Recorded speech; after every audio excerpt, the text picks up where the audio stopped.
안녕하십니까. 오늘 행사의 사회를 맡은 대전 녹색환경지원센터 윤현명 팀장입니다. 원활한 진행을 위해서 발표자와 토론자 이외의 분들은 음소거를 설정해 주시기 바랍니다. 먼저 오늘 행사의 취지와 진행 순서에 대해 간단히 말씀드리겠습니다. 환경부와 대전시에서는 탄소 중립을 위한 다양한 사업을 추진하고 있습니다. 이에 부응하고자 우리 센터에서도 2021년도 사업계획을 세우면서 대전 지역 산학연민관 각계의 탄소 중립 비전과 미래 기술에 대한 정보를 공유하여 탄소 중립 실천 방안 및 미래 기술의 개발과 보급에 기여하고자 대전 탄소 중립 미래 기술 포럼을 계획하였습니다.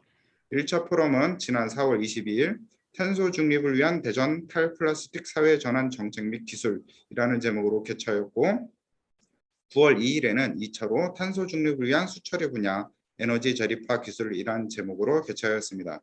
오늘은 3차 포럼으로 탄소 중립을 위한 에너지 전환 정책 및 기술이라는 주제로 개최하게 되었습니다. 오늘 행사의 진행 순서를 간단히 말씀드리겠습니다. 먼저 센터장님의 인사 말씀이 있겠고 첫 번째 주제 발표로 에너지기술연구원 신재생자원지도실 실장님을 맡고 계신 김현구 박사님께서 대전 재생에너지 확대를 위한 태양자원 지도 활용이란 제목으로 발표해 주시겠습니다. 두 번째는 탄소 중립과 지역 에너지 전환이란 제목으로 사회적 협동조합인 에너지 전환 해유의 양흥모 이사장님께서 발표해 주시겠습니다. 세 번째는 기후변화 대응 및 신산업 창출을 위한 수소 생산 및 활용 기술이란 주제로 충남대학교 에너지과학기술대학원의 정남기 교수님께서 발표해 주시겠습니다. 이렇게 세 개의 주제 발표를 들으신 후 잠시 쉬었다가 세 분의 토론자분들과 함께 종합 토론 시간을 갖도록 하겠습니다. 토론에 참여해 주시는 분들을 소개해 드리겠습니다. 대전 환경운동연합 이경호 사무처장님 참여해 주셨습니다. 그리고 다음은 대전시에서 전기차 보급 업무를 담당하고 계시는 대전광역시 미세먼지 대응과 박명호 대기개선 팀장님이십니다. 그리고 세 번째는 대전세종연구원의 문충만 박사님께서 참여해 주셨습니다. 그 밖에 주무로 참여해 주시는 모든 분들 감사합니다. 이것으로 행사 순서 안내를 마치겠습니다. 다음 순서는 오늘 행사의 주최자이시고 자장을 맡아주시는 장용철 대전 녹색환경지원센터장님의 인사 말씀이 있겠습니다.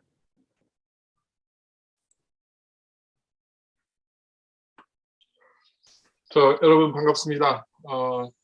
이제 올 한 해가 거의 다 이제 가는 시점 한 2주 정도 남았죠. 좀 많이 바쁘실 텐데 오늘 이렇게 에너지 전환 정책 기술 포럼에 함께 참여해 주셔서 감사합니다. 특별히 우리 김영구 박사님 지난 9월이었던가요? 8월이었네요. 에너지기술연구원 거기 직접 에너지 자원 그쪽에 전시되고 또 여러 그 활동들을 하는 걸 보면서 참 감명 깊게 봤고요. 그래서 여러분도 혹시 시간 나시면 에너지기술연구원에 참여하셔서 가서 이렇게 여러 지금 에너지 전환과 관련된 재생에너지 보급과 관련된 기술 개발 이런 것들을 많이 볼 수 있는 견학을 좀 참여를 적극 추천합니다. 그 다음 우리 또 지역에서 오랫동안 또 이런 활동을 하고 계신 우리 양모 이사장님 반갑습니다. 지역에서 이렇게 에너지 전환해서 고분분투하시는데 사실 함께 거버넌스 하면서 여러 노력들을 좀 힘을 모아서 앞으로 계속 해야 될 텐데 힘내시고 또 오늘 좋은 사례도 많이 의견도 주시면 감사하겠습니다.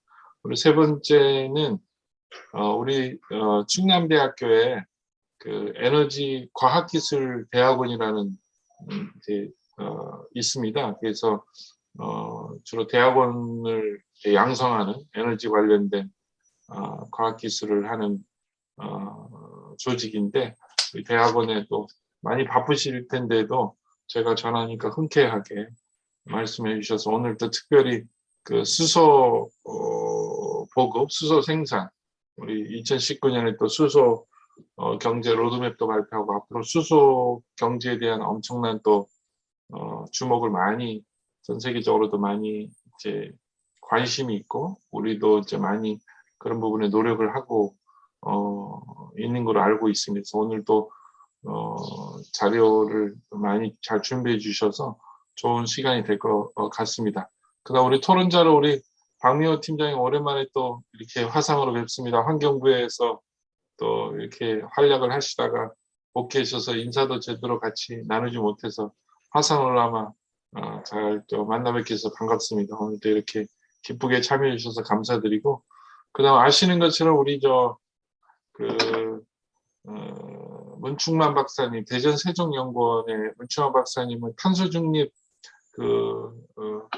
계획을 수립하고 계세요. 그래서 탄소 중립과 관련된 대전시의 큰 그림들을 내년 아마 한 상반기 정도는 어느 정도 이제 정리가 될 텐데, 하여튼 오늘 또 좋은 말씀 해주시고, 에너지 전환 측면에서 사실 이런 기후 위기에 상당 부분은 이제 에너지와 관련된 부분이 거의 7, 80%라고 해도 과언이 아닌데, 굉장히 중요한 주제라고 생각이 듭니다. 오늘 또 좋은 말씀 감사드리고, 우리 시민 단체에서 우리 환경운동연합 이경호 처장님, 많이 바쁘실 텐데 연말인데, 또 시민의 입장에서 또 지역에 관심을 늘 갖고 이런 문제에 많이 활동을 하고 계신데, 오늘도 좋은 말씀 부탁드리겠습니다. 하여튼 오늘 뭐 지금 시간이 딱 뭐 10시 5분 해서 이제 발표하실 텐데 20분씩 드리긴 할 텐데, 너무 시간에 너무 딱 타이트하게 20분에 안 하셔도 될 것 같습니다. 뭐 플러스 마이너스 한 3, 4분, 4, 5분은 가능할 것 같습니다. 그러니까 너무 시간에 쫓기지 마시고 편안하게 하시고, 대신에 그 토론 시간이 50분으로 할당됐더라고요. 그래서 50분을 조금 더 뭐 한 3, 40분 정도만 해도 되지 않을까, 그런 생각을 갖고 있습니다. 뭐 여하튼 또 너무 혼자 많이 말씀하시면 다른 분도 발표 시간이 줄어드니까 그건 좀 감안하셔서 한 20분에서 플러스 마이너스 한 3, 4분, 4, 5분 정도 하시면 좋을 것 같습니다. 예. 그럼 우리 김영구 박사님부터 먼저 이제 시작을 하시면 어떨까요? 대전 재생에너지 태양자원 지도 활용해서 예, 말씀을 좀 해주시죠. 예, 감사합니다. 우리 뭐 그래도 화상이지만은 어,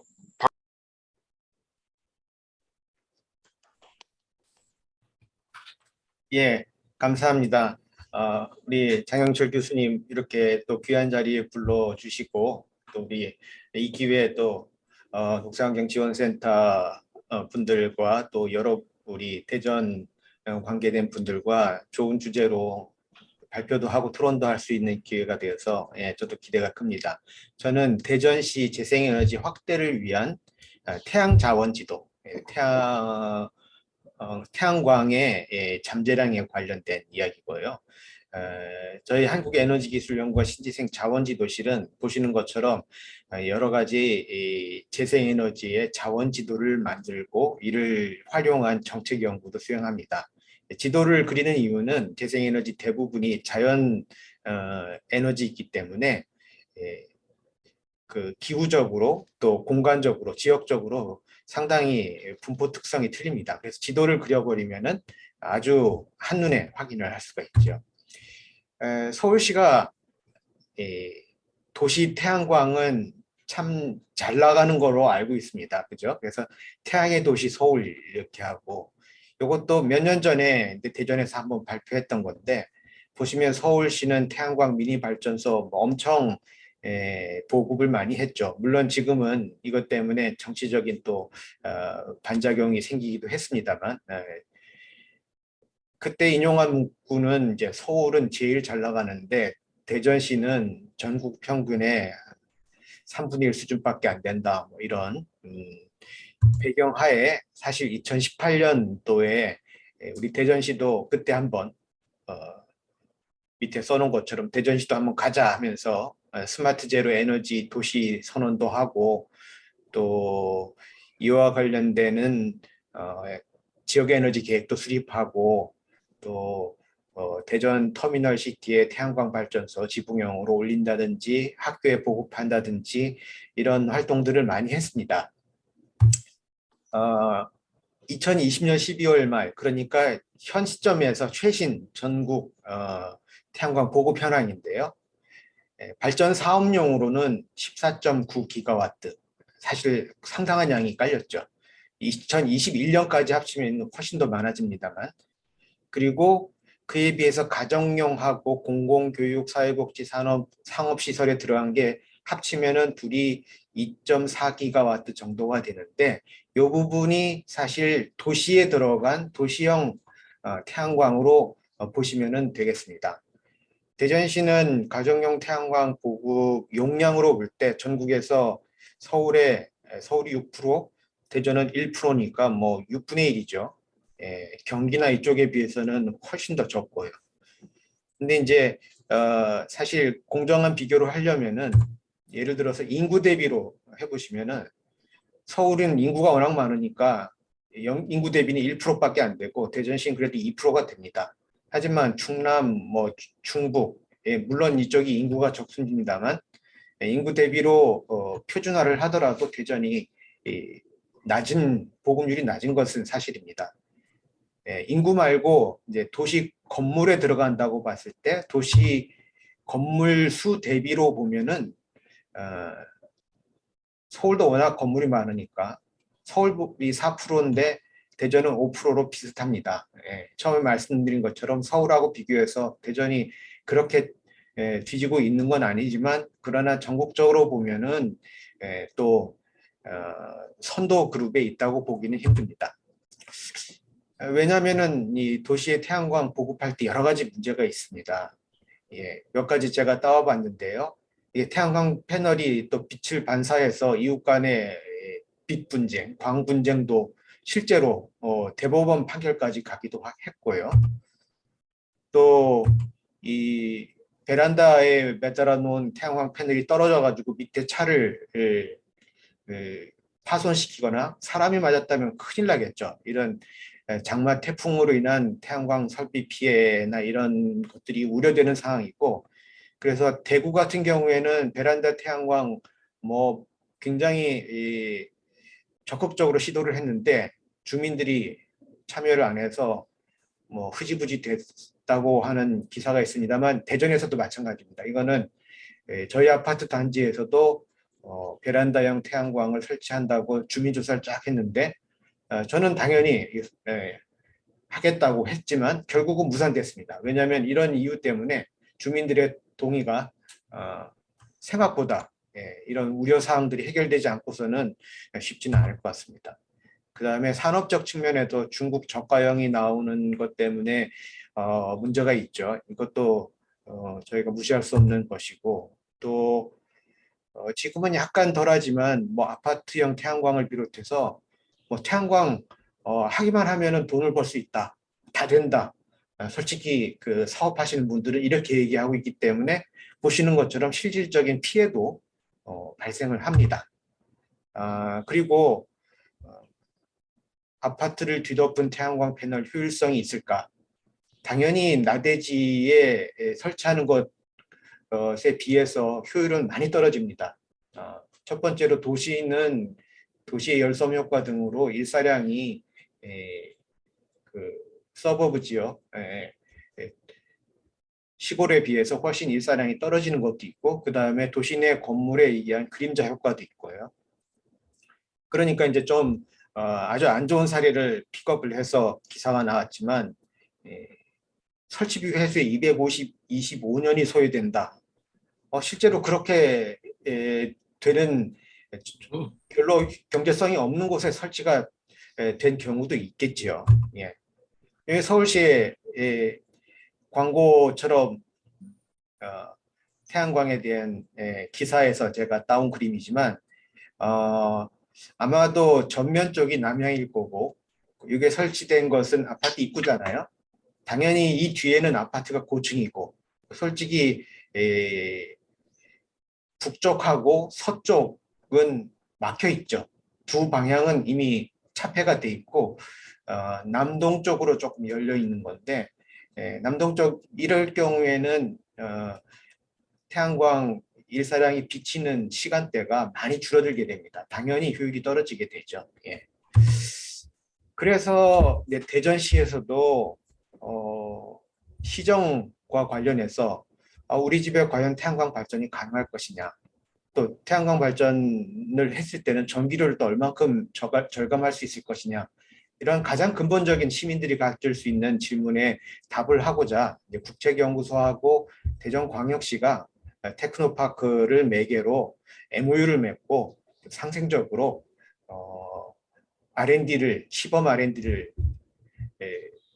수행해서 즉 대전 시민에게 제대로 된 태양광 발전 정보를 제공하자라고 저희가 참여를 했었습니다. 우리 집은 태양광 발전이 가능할까? 업자들은 다 가능하다고 얘기하지만 그러나 가능할 수도 있고 그림자 때문에 가능하지 않을 수도 있습니다. 아파트 저층이라면 당연히 그림자가 훨씬 더 자주 끼겠죠. 그리고 태양광 발전을 하면 전기료가 얼마나 절감할 수 있을까? 이거는 일사량과 그림자 조건에 따라서 대전 시내에서도 천차만별입니다.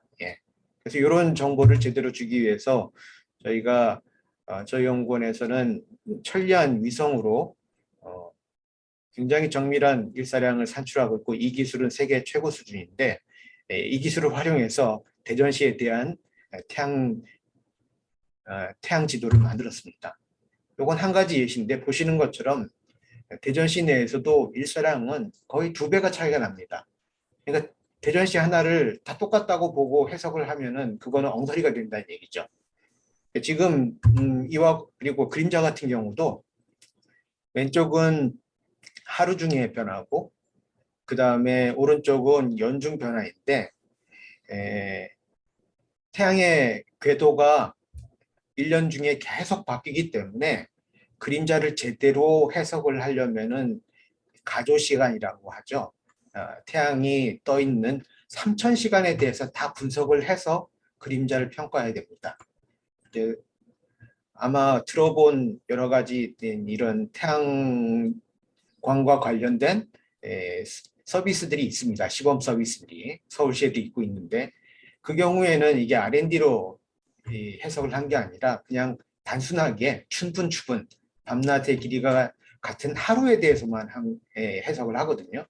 왜냐하면은 저희는 이거 해석하는데 대전시 전체를 놓고 해석하는데 저희 슈퍼컴퓨터로 돌리는데도 몇 개월이 걸렸거든요. 그렇기 때문에 이게 결코 쉬운 작업이 아닙니다. 그래서 다들 굉장히 간단하게 하고 그러면은 상당히 오차가 많이 생기죠. 그다음에 이 솔루션을 만들 때 저희가 태양광 사업체들 좀 견실한 사업체들의 실무 우리 엔지니어들의 노하우를 빌려서 상당히 많은 부분들은 어려운 부분들은 뒤에 다 집어넣고 시민들이 아주 간단하게 하실 수 있도록 영역을 설정하고 태양광 모듈도 뭐 복잡하게 무슨 LG 거 그다음에 이거는 들어보지도 못한 이게 뭐지 뭐 CIGS가 뭐지 모르실 수 있으니까 그냥 저가형 또는 평균 모델 아니면 고효율 모델 이런 식으로 간단하게 설정하실 수 있고 그 다음에 설치 방위와 각도도 아파트 옥상에 따라서 설치 각도나 방위가 어떤 데는 되고 어떤 방향은 안 될 수도 있기 때문에 그건 선택할 수 있고 그 다음에 오른쪽 탭을 보시면 규제 및 설비 정보나 기타 등등에 대해서 간단하게 이렇게 하실 수 있도록 솔루션을 만들었어요. 지금도 사용하실 수 있는데 대전시 공간정보 포탈 이렇게 검색을 하고 들어가시면 우리 대전시에서 제공하는 다양한 공간 정보들이 모여 있습니다. 그 중에 보시면은 오른쪽 위에 태양광 지도가 딱 있죠. 태양광 딱 지도로 들어가면은 이렇게 태양광 지도가 나오고 그 다음에 관심 있는 곳에 지번이나 이런 주소지를 가지고서 검색을 하실 수가 있고요. 그렇게 검색하시면 이렇게 이게 옥상형입니다. 옥상형 건물에서의 일사량 또는 태양에너지 등급을 확인하실 수 있습니다. 지금 보시면은 빨간 곳이 제일 일사량이 좋다는 것이거든요. 그래서 이 건물은 아마도 제일 높기 때문에 그림자가 없어서 빨갛게 일사량을 100% 활용할 수 있는 그런 건물들이 있고 이 건물은 아마도 오른쪽 옆에 있는 이 건물 때문에 부분적으로 그림자가 져서 절반 정도는 그림자 효과가 있고 이런 식으로 다 알아보실 수가 있어요. 그 다음에 또 옥상 건물 중에 옥상의 면적 중에 40%만 사용하자. 그다음에 태양광 패널은 평균 성능인 것을 하자. 그다음에 남향 180도가 제일 좋고, 그다음 우리 위도인 30도 정도가 최적이니까 이렇게 하자 해서 설정을 하면은, 그러면은 일사량이 얼마고 연간 전력 생산량이 얼마가 되니까 전기료는 얼마큼 세이브할 수 있고, 또 투자 회수 기간 10년 3개월 정도인데, 이건 단독주택의 보조금 지급 상황인 경우고, 이게 사업자용으로 하거나 여러 가지 옵션에 따라서 추가적인 보조를 더 받을 수도 있고, 10년 3개월이면 사실은 조금 길죠. 앞서서 평균 성능이 아니라 좀 저가형으로 하면은 이게 훨씬 더 한 8년, 7년 정도로 줄어들 수 있을 겁니다. 그 밑에 그래프를 보시면은 초록색 그래프는 대전 기상청 거를 가지고서 해석했을 때입니다. 말씀드린 대로 대전에는 일사량이 대전 시내외에서도 지역적으로 2배 이상 차이가 나기 때문에 기상청 자료 뭐 정확하다고 할 수는 있겠지만, 그러나 보시면은 굉장히 보시면 한 2배 정도 과대 예측을 할 수 있게 되죠. 예. 그렇기 때문에 지역별로 정확한 일사량을 가지고 판단을 하는 것이 중요합니다. 저희가 이제 경제성 분석을 해봤더니만, 경제성 확보를 위해서는 한 1000kWh 정도 연간 그 정도가 되어야 되는데, 근데 여기 그래프를 보시면은 대전시의 14만 동 이상의 건물 중에서 그림자 효과 다 고려했을 때 1000 이상 되는 게 한 75% 정도 된다는 얘기고요. 나머지 한 25%는 그림자 효과 때문에 경제성이 안 나오더라. 그러니까 건물 4채 중에 한 채 옥상은 사실 이 설치해도 별로 효과가 없다. 뭐 그런 얘기가 되겠습니다. 이거 쉽게 알 수 있지는 않습니다. 왜냐하면은 지금 올라가 보니까 햇빛 비치는데요. 이거 괜찮은 거 아닙니까? 하지만 1년으로 봐야 되거든요. 1년 중에. 예. 마지막으로 우리 장 교수님께서 대전시를 위한 지원도 좀 해달라고 부탁을 하셔서 제가 대전시에 있는 출연연구소 연구원이기도 하고, 또 대전 시민이기도 하고, 또 유성구민이라서 제가 유성구 지속가능발전협의회 위원으로도 활동을 하고 있습니다. 그래서 대전에 대한 애정을 담아서 제안을 한다면은, 일단 건물형 태양광, BIPB라고 하죠. 예, 건물 일체형 태양광 발전이 대전시뿐만이 아니라 전 세계적인 추세이고, 이쪽이 참 좋은 방향이다. 왜냐하면은 나대지에 설치하거나 하는 것에 비해서 환경 훼손이 거의 없죠. 그리고 여기서 생산된 전력은 전력 계통에 연결할 필요 없이 즉각적으로 건물 내에서 소모가 되니까 송배전 비용이 없습니다. 또 그리고 저가형 중국산에 비해서 건물 일체형으로 가는 것은 하이테크고 훨씬 더 기술적으로 높은 수준의 기술을 요구하고 있기 때문에 우리의 미래 기술 측면에서도 우리나라에 유리합니다.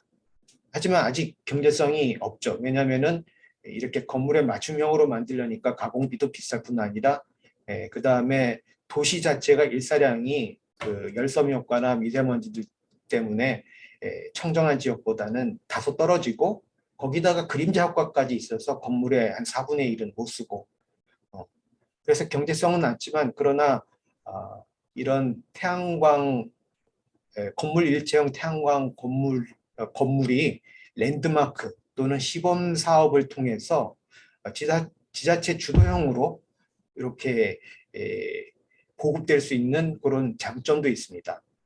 그래서 그런 측면에서 저희가 이런 대전시 태양자원 지도를 만들었습니다만, 요거는 옥상형만 보는 거고요. 밑에 그림처럼 사실 주변에 여러 건물들이 있을 때 이 벽면에다가 베란다에다가 설치하는 태양광 어디가 좋을지는 3차원으로 봐야 되는데, 이거는 상당히 훨씬 더 많은 해석을 해야 됩니다.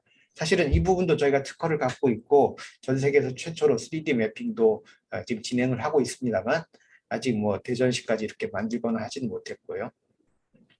그 다음에 이렇게 부분적으로 차폐가 되게 되면은 정남향 또는 30도, 이게 최대 일사량을 얻는 룰 오브 썸이라고 그러죠. 그런 설계 방법이 아니다라는 것도 저희가 논문을 발표를 해서 전기신문에 한번 나갔거든요. 부분적으로 차폐될 경우에는 전혀 다른 북향인 절대 하면 안 된다던데 그게 아니라 북쪽이 더 좋을 수도 있는 거고요. 그렇기 때문에 정확한 해석들이 좀 필요하다. 또 우리 대전시와 함께 우리 100메가와트 태양광 공동연구센터가 저희 연구원이 공동 주관으로 이제 2023년 아마 건설이 완료될 텐데 그렇게 되면은 이런 거물형 태양광에도 훨씬 더 탄력이 붙지 않을까 싶습니다. 그래서 저희는 열심히 이런 연구들을 하겠지만 저희 연구 결과를 좀 대전시에서도 전략적으로 활용을 하셔서 건물 일체형 태양광 이쪽으로 나가시면은 어떨까 하는 제언을 마지막으로 드려봅니다. 예, 감사합니다.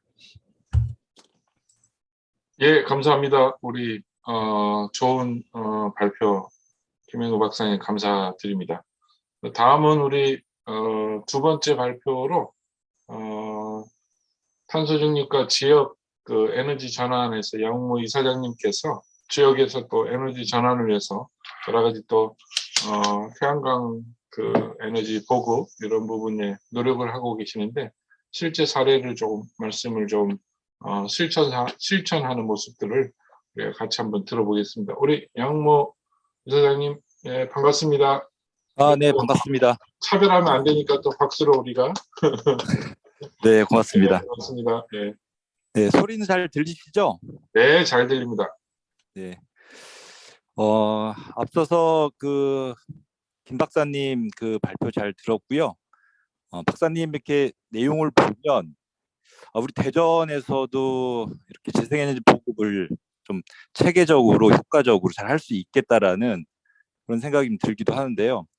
저희가 이제 현장에서 느끼는 거는 사실 여러 가지 장애와 벽에 사실은 매우 절망적인 상황이기도 합니다.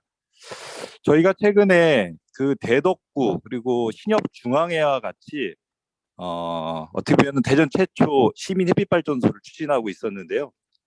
대덕구 의회에서 공용주차장 차고지에 이제 쉘터용으로 태양광 발전소를 건립하는 거를 제동을 걸어서 현재 지금 중단이 됐는데 이 좀 말도 안 되는 이유를 좀 대고 있거든요. 개족산 중턱을 어떻게 훼손한다라고 이제 국민의힘 그 구의원들께서 그렇게 이제 문제 제기하셨는데 개족산 한참 아래에 있는 공영주차장에다가 하는 건데도 중턱의 산림을 훼손해서 하는 것처럼 정치 공세를 하면서 이런 햇빛 발전소를 어렵게 추진했는데 뭐 이런 것들이 이제 이렇게 중단되는 이런 상황들을 보면서 태양광 발전소를 대부분 할 수 있는 공간으로 평가가 되고 보이지만 못하는 이유는 1000가지가 넘는다라고 저희는 현장에서 생각을 좀 하고 있습니다. 그만큼 아직까지는 좀 어려운 게 좀 사실인데요. 오늘 저는 탄소 중립과 에너지 전환 관련해서 좀 말씀을 좀 우리 지역 사례 중심으로 좀 드리려고 합니다. 우선 저희 해요 소개를 좀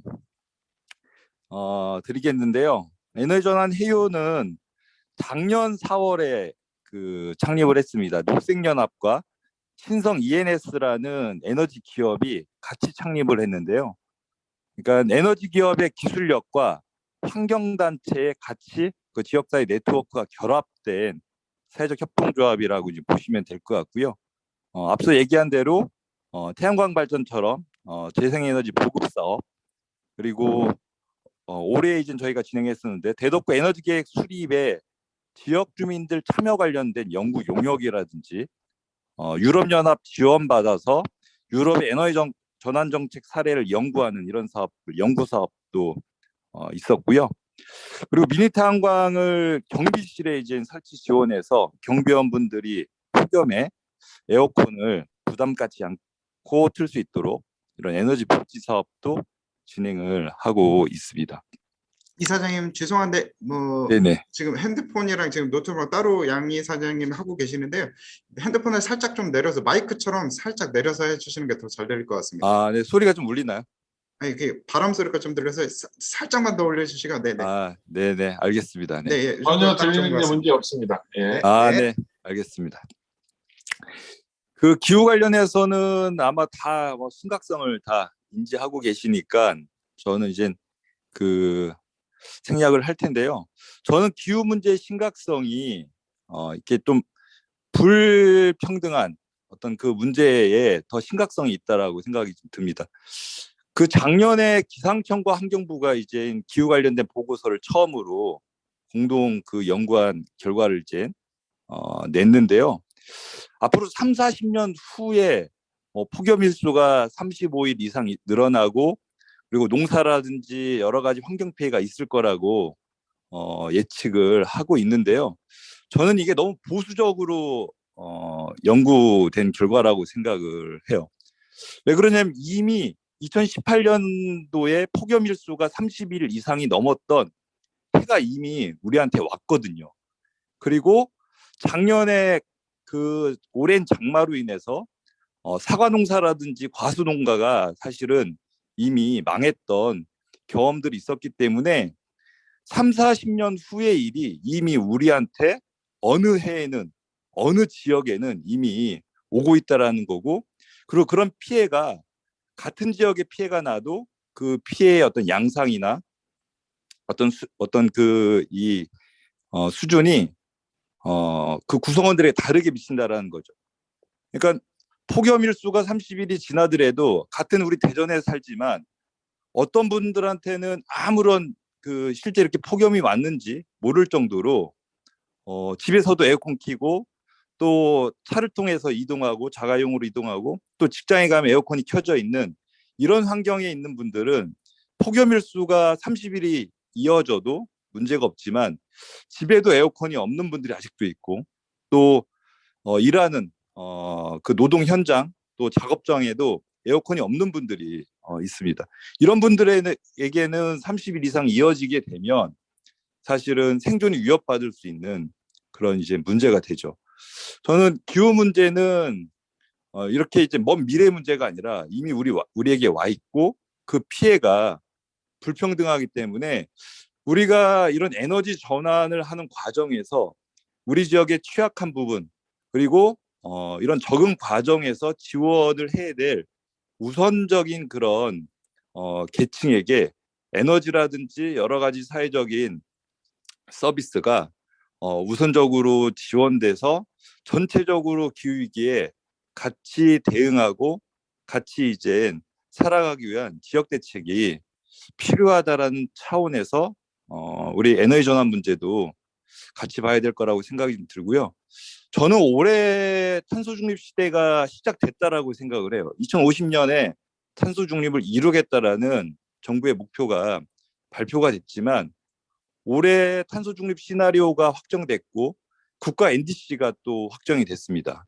그리고 탄소 중립 녹색 성장 기본법이 제정이 돼서 탄소 중립을 위한 기본적인 제반 조치들이 이루어졌기 때문에 내년부터는 본격적인 어떻게 보면 이행과 실천을 앞두고 있는데요.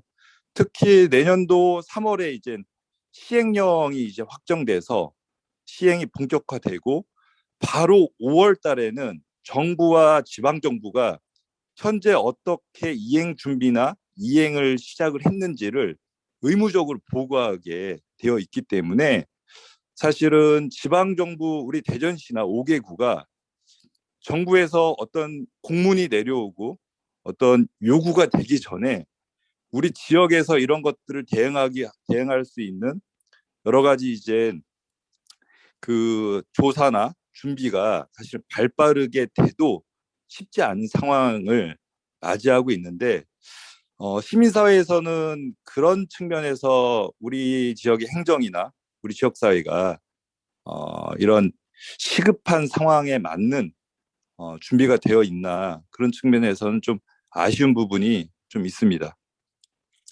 아마 탄소 중립 시나리오 관련해서는 다들 아실 것 같고요. 저는 탄소 중립 그 시나리오를 우리가 이제 이루기 위해서 특히 중간 단계 목표로서의 어떤 그 의미가 있는 NDC 이번 상향안을 좀 이렇게 살펴봐야 된다고 생각을 하는데요. 특히 에너지 전환 부분 같은 경우에는 2030년까지 44% 이상의 목표를 달성을 해야 된다라고 이야기를 하고 있습니다. 특히 재생에너지 같은 경우에 40% 넘게 비율을 높여야 된다라고 이야기를 하고 있는데요. 현재 지금 한 6% 정도 내외의 재생에너지 비율을 8년 동안 10배가 8년 동안 6배 정도 사실 올린다라는 것이 이게 과연 가능할 수 있을까?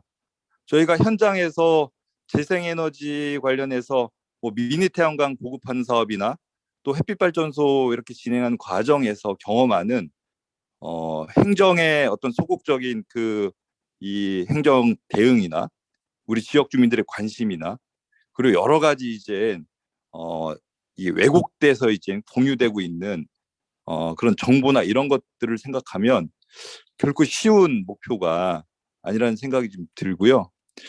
이런 것들을 이제 행정은 행정 따로, 연구기관은 연구기관 따로, 또 사업자 따로, 주민 따로 해서는 결코 목표를 이룰 수 없다라고 생각을 합니다. 우리 지역에서 가장 잘할 수 있는 그리고 효과적으로 할 수 있는 민간 협력 체계를 갖춰서 진짜 이렇게 팔 걷어붙이고 하지 않으면 이룰 수 없는 목표라고 생각이 들고요. 특히 이런 이제 탄소 중립을 위한 에너지 전환 부분은 지역이 핵심이고 지역이 중심이 돼야 된다고 생각을 합니다. 그동안 이제 뭐 화력 발전소나 원자력 발전소처럼 대규모 이제 발전소를 산자부나 기재부가 이제 뭐 에너지 수요 예측해서 결정하고 그런 것을 또 송배전해서 이제 에너지가 많이 필요한 수도권이나 이제 공단 지역에 갔던 정책을 이제 분산형 재생에너지 중심으로 하겠다라고 했는데요. 그렇다면 우리 생활 주변에 지역마다 소규모 또 더 작은 에너지 이런 이제 발전소들이 뭐 수십 개, 수백 개가 생길 수밖에 없고 그러면은 관련 행정 업무를 중앙 정부가 아니라 지방 정부가 맡아야 되고 또 지역 주민들이 그런 것들을 또 수용하고 뭐 마을에, 학교에, 직장에, 가정에 이런 발전소들을 이제 어떻게 보면은 동시에 막 건립하고 해야 되는 이런 일들이 우리에게 있기 때문에 이제 지역과 지역 행정과 지역 주민이 에너지 정책을 주도해야 되는 시대라고 생각을 하고 있습니다. 특히 이제 이런 사업을 정부가 그린 뉴딜 사업으로 하겠다라고 하고 있는데요. 근데 이제 그린 뉴딜 사업이 뭐 우리 대전시도 이제 그런 측면이 있지만 새로운 개발 사업으로 둔갑하는 경우들이 있습니다. 근데 진짜 그린 뉴딜 사업과 가짜 그린 뉴딜 사업을 평가하고 구분해야 된다고 생각을 하는데요. 정부가 제시한 그린 뉴딜 사업의 핵심 목표는 온실가스 감축, 주민 일자리 창출, 그리고 지역사회 불평등 해소라는 이 세 가지 목표를 이미 제시했기 때문에 이 목표에 부합되냐, 부합되지 않느냐가 진정한 에너지 전환이고 그린 뉴딜 사업이라고 생각을 합니다. 그래서 우리 지역에서 이렇게 에너지 전환을 과제로 해서 우리 대전형 그린 뉴딜 사업을 이런 목표와 이런 가치에 충실해서 진행될 필요가 있다라고 좀 생각이 들고요. 저희가 그래서 최근에 좀 이렇게 대전시 대덕구 에너지 기업 저희 협동조합 뭐 녹색연합 이렇게 민관이 협력해서 한 2년간 이제 진행되고 있는 사업이 아파트 경비실 옥상에 미니 태양광을 설치를 해서 경비원분들이 에어컨을 폭염 때 좀 이렇게 입주자분들 눈치 안 보고 틀 수 있는 사업을 했는데요. 성과가 매우 좋았습니다.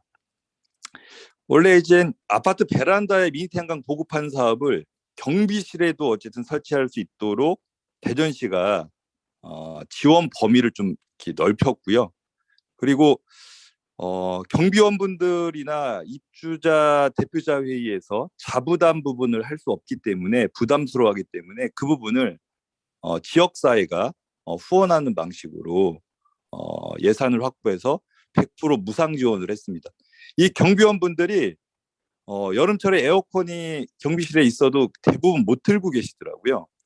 그러니까 1000명 중에 999명은 에어컨을 틀라고 왜 안 트시냐고 이렇게 얘기를 해도 1000명 중에 한 분이 우리 집은 에어컨이 없는데 여기는 에어컨을 켜고 있네? 이렇게 툭 한마디 하고 가시면 여름 내내 못 트신대요. 그래서 대부분 에어컨을 못 틀고 계시다라는 그 상황을 좀 저희가 확인하고 이 경비실에 1기 또는 2기의 미니 태양광을 설치해드렸는데 그러면 40%에서 한 70% 정도 에어컨 전력을 이렇게 감당할 수 있습니다. 에어컨을 켜지 않을 때는 공동 전력으로 이게 이제 세브되기 때문에 봄, 가을, 겨울을 생각하면 여름철 폭염 내내 틀어도 공동 전력을 사실은 부담을 주지는 않습니다. 그래서 경비원분들이 뭐 이런 과정에서 지역 사회가 경비원분들의 노동 환경에 관심 갖는다라는 거에 대해서 되게 이제 감동 받으셨고요. 그리고 입주자분들도 아니 경비원분들이 이렇게 에어컨 같은 거 잘 못 켜고 있었다라는 거를 또 아시게 돼서 경비원분들과 또 주민들과의 또 관계도 이렇게 소통이 되고 그랬습니다. 저는 그동안 지역사회에서 이런 걸 할 수 없었던 거는 우리가 이렇게 발전소를 설치하고 에너지를 어디에다 보내고 그 보낸 에너지가 이렇게 사회적 가치를 갖는 일을 사실은 꿈도 꿀 수가 없었거든요. 우리는 일방적으로 에너지를 그냥 받기만 하고 에너지 소비 그 어떤 요금, 전기세를 납부만 하는 그런 이제 소비자였지만 이제는 에너지를 생산하고 우리가 필요한 곳에 에너지를 공급해서 지역사회 문제를 해결할 수 있는 시대가 됐다라는 것이 이런 사례로 좀 확인이 되고 있는 것 같습니다. 그리고 대덕구에서 이제 최근에 이제 시행하고 있는 캠페인이 대덕형 알리백 캠페인을 시작하고 있는데요. 기업이 2040년까지 재생에너지 100%로 공장을 돌리겠다라는 세계적인 알리백 캠페인을 하는데요. 저는 이 캠페인이 1, 2년 안에 할 수 있다라고 가능하다라고 생각합니다. 이미 PPA 제도라든지 녹색 프리미엄 제도를 통해서 지역에 지역 주민들이 만든 햇빛 발전소가 있다라고 하면 이런 알리백 협약 기업과 전력 거래 이제 그 계약을 해서 재생에너지를 보내서 알리백 상품 제조를 그러니까 알리백 실현을 뭐 바로 할 수 있는 시대가 이미 열렸거든요. 그래서 공장 부지에다만 할 것이 아니라 우리 지역에서 생산된 재생에너지를 지역의 이런 알리백 기업들에게 보내서 어떻게 보면 수출할 때 이제 탄소세도 이제 어떻게 보면은 극복할 수 있는 이 새로운 이제 새로운 산업의 상품까지도 우리 지역 스스로가 이제 만들 수 있는 시대가 된 것 같습니다. 이미 이렇게 이제 뭐 버드와이저라든지 뭐 나이키, 구글 알리백 제품 하고 있고 우리나라 대기업들이 뭐 최근 들어서 다 선언을 했잖아요. 이제 수출하는 이제 대기업들은 알리백을 이제 할 수밖에 없는데 국내 내수 중심의 중소기업들 우리 지역의 기업들은 아직 관심이 좀 없는 것 같습니다. 하지만 이렇게 대기업들이 2차 밴드, 3차 밴드 이런 이제 하청업체들까지 소재란 이런 부분들 알리백으로 요구하고 있기 때문에 중소기업들한테도 알리백은 이제 경영이라든지 마케팅에서 매우 중요한 이 경영 전략이 될 수밖에 없을 것 같고요. 그래서 우리 지역에서 단순히 재생에너지를 이렇게 생산하는 것이 아니라 그래서 몇 킬로와트 뭐 이렇게 이제 목표를 채웠다는 것이 아니라 그렇게 생산된 재생에너지가 우리 지역의 이런 사각 지역의 이제 어떤 이 지역 주민들을 위한 복지나 이렇게 산업에 새로운 가치를 만들어내는 그런 연계 산업이나 부가가치까지 우리가 고려하는 그런 에너지 정책들이 좀 필요한 것 같고요. 그래서 저희가 대청댐 밑에 이렇게 놀리고 있던 공판장을 탄소 중립을 위한 넷제로 공판장으로 올 4월에 이제 개소를 해서 현재 운영이 좀 되고 있는데요. 이곳에서는 제로 웨이스트 상품들뿐만 아니고 이런 에너지 전환을 위한 교육이 2층 도서관에서 진행되고 있습니다. 최근에는 마을 주민자치회에서도 탄소 중립과 에너지 전환에 대해서 관심이 매우 높습니다.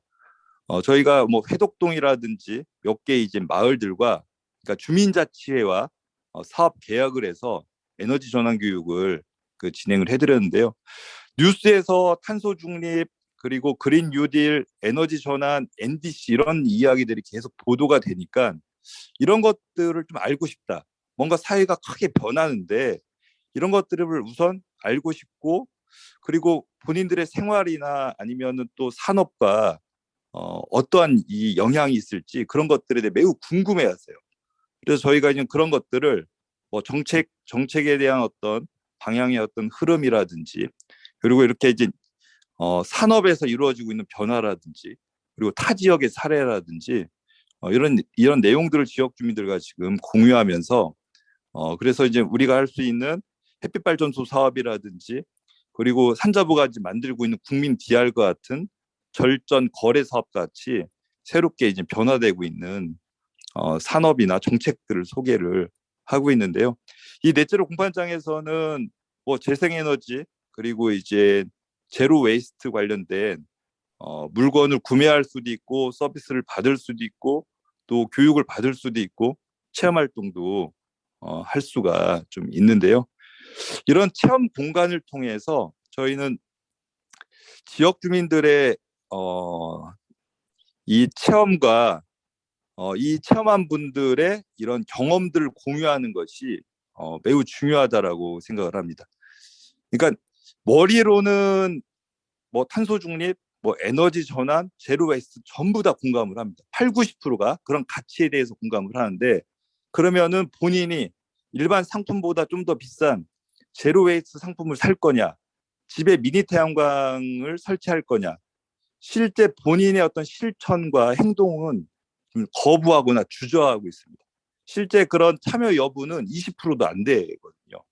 그러니까 8, 90% 정도 되는 인식적 동의와 10%에서 20% 정도 되는 실천적인 어떤 결정과 행동의 차이가 너무 크기 때문에 이 갭을 줄이는 것이 어떻게 보면은 탄소 중립을 위한 행정이고 운동이고 또 사업이라고 생각을 하는데요.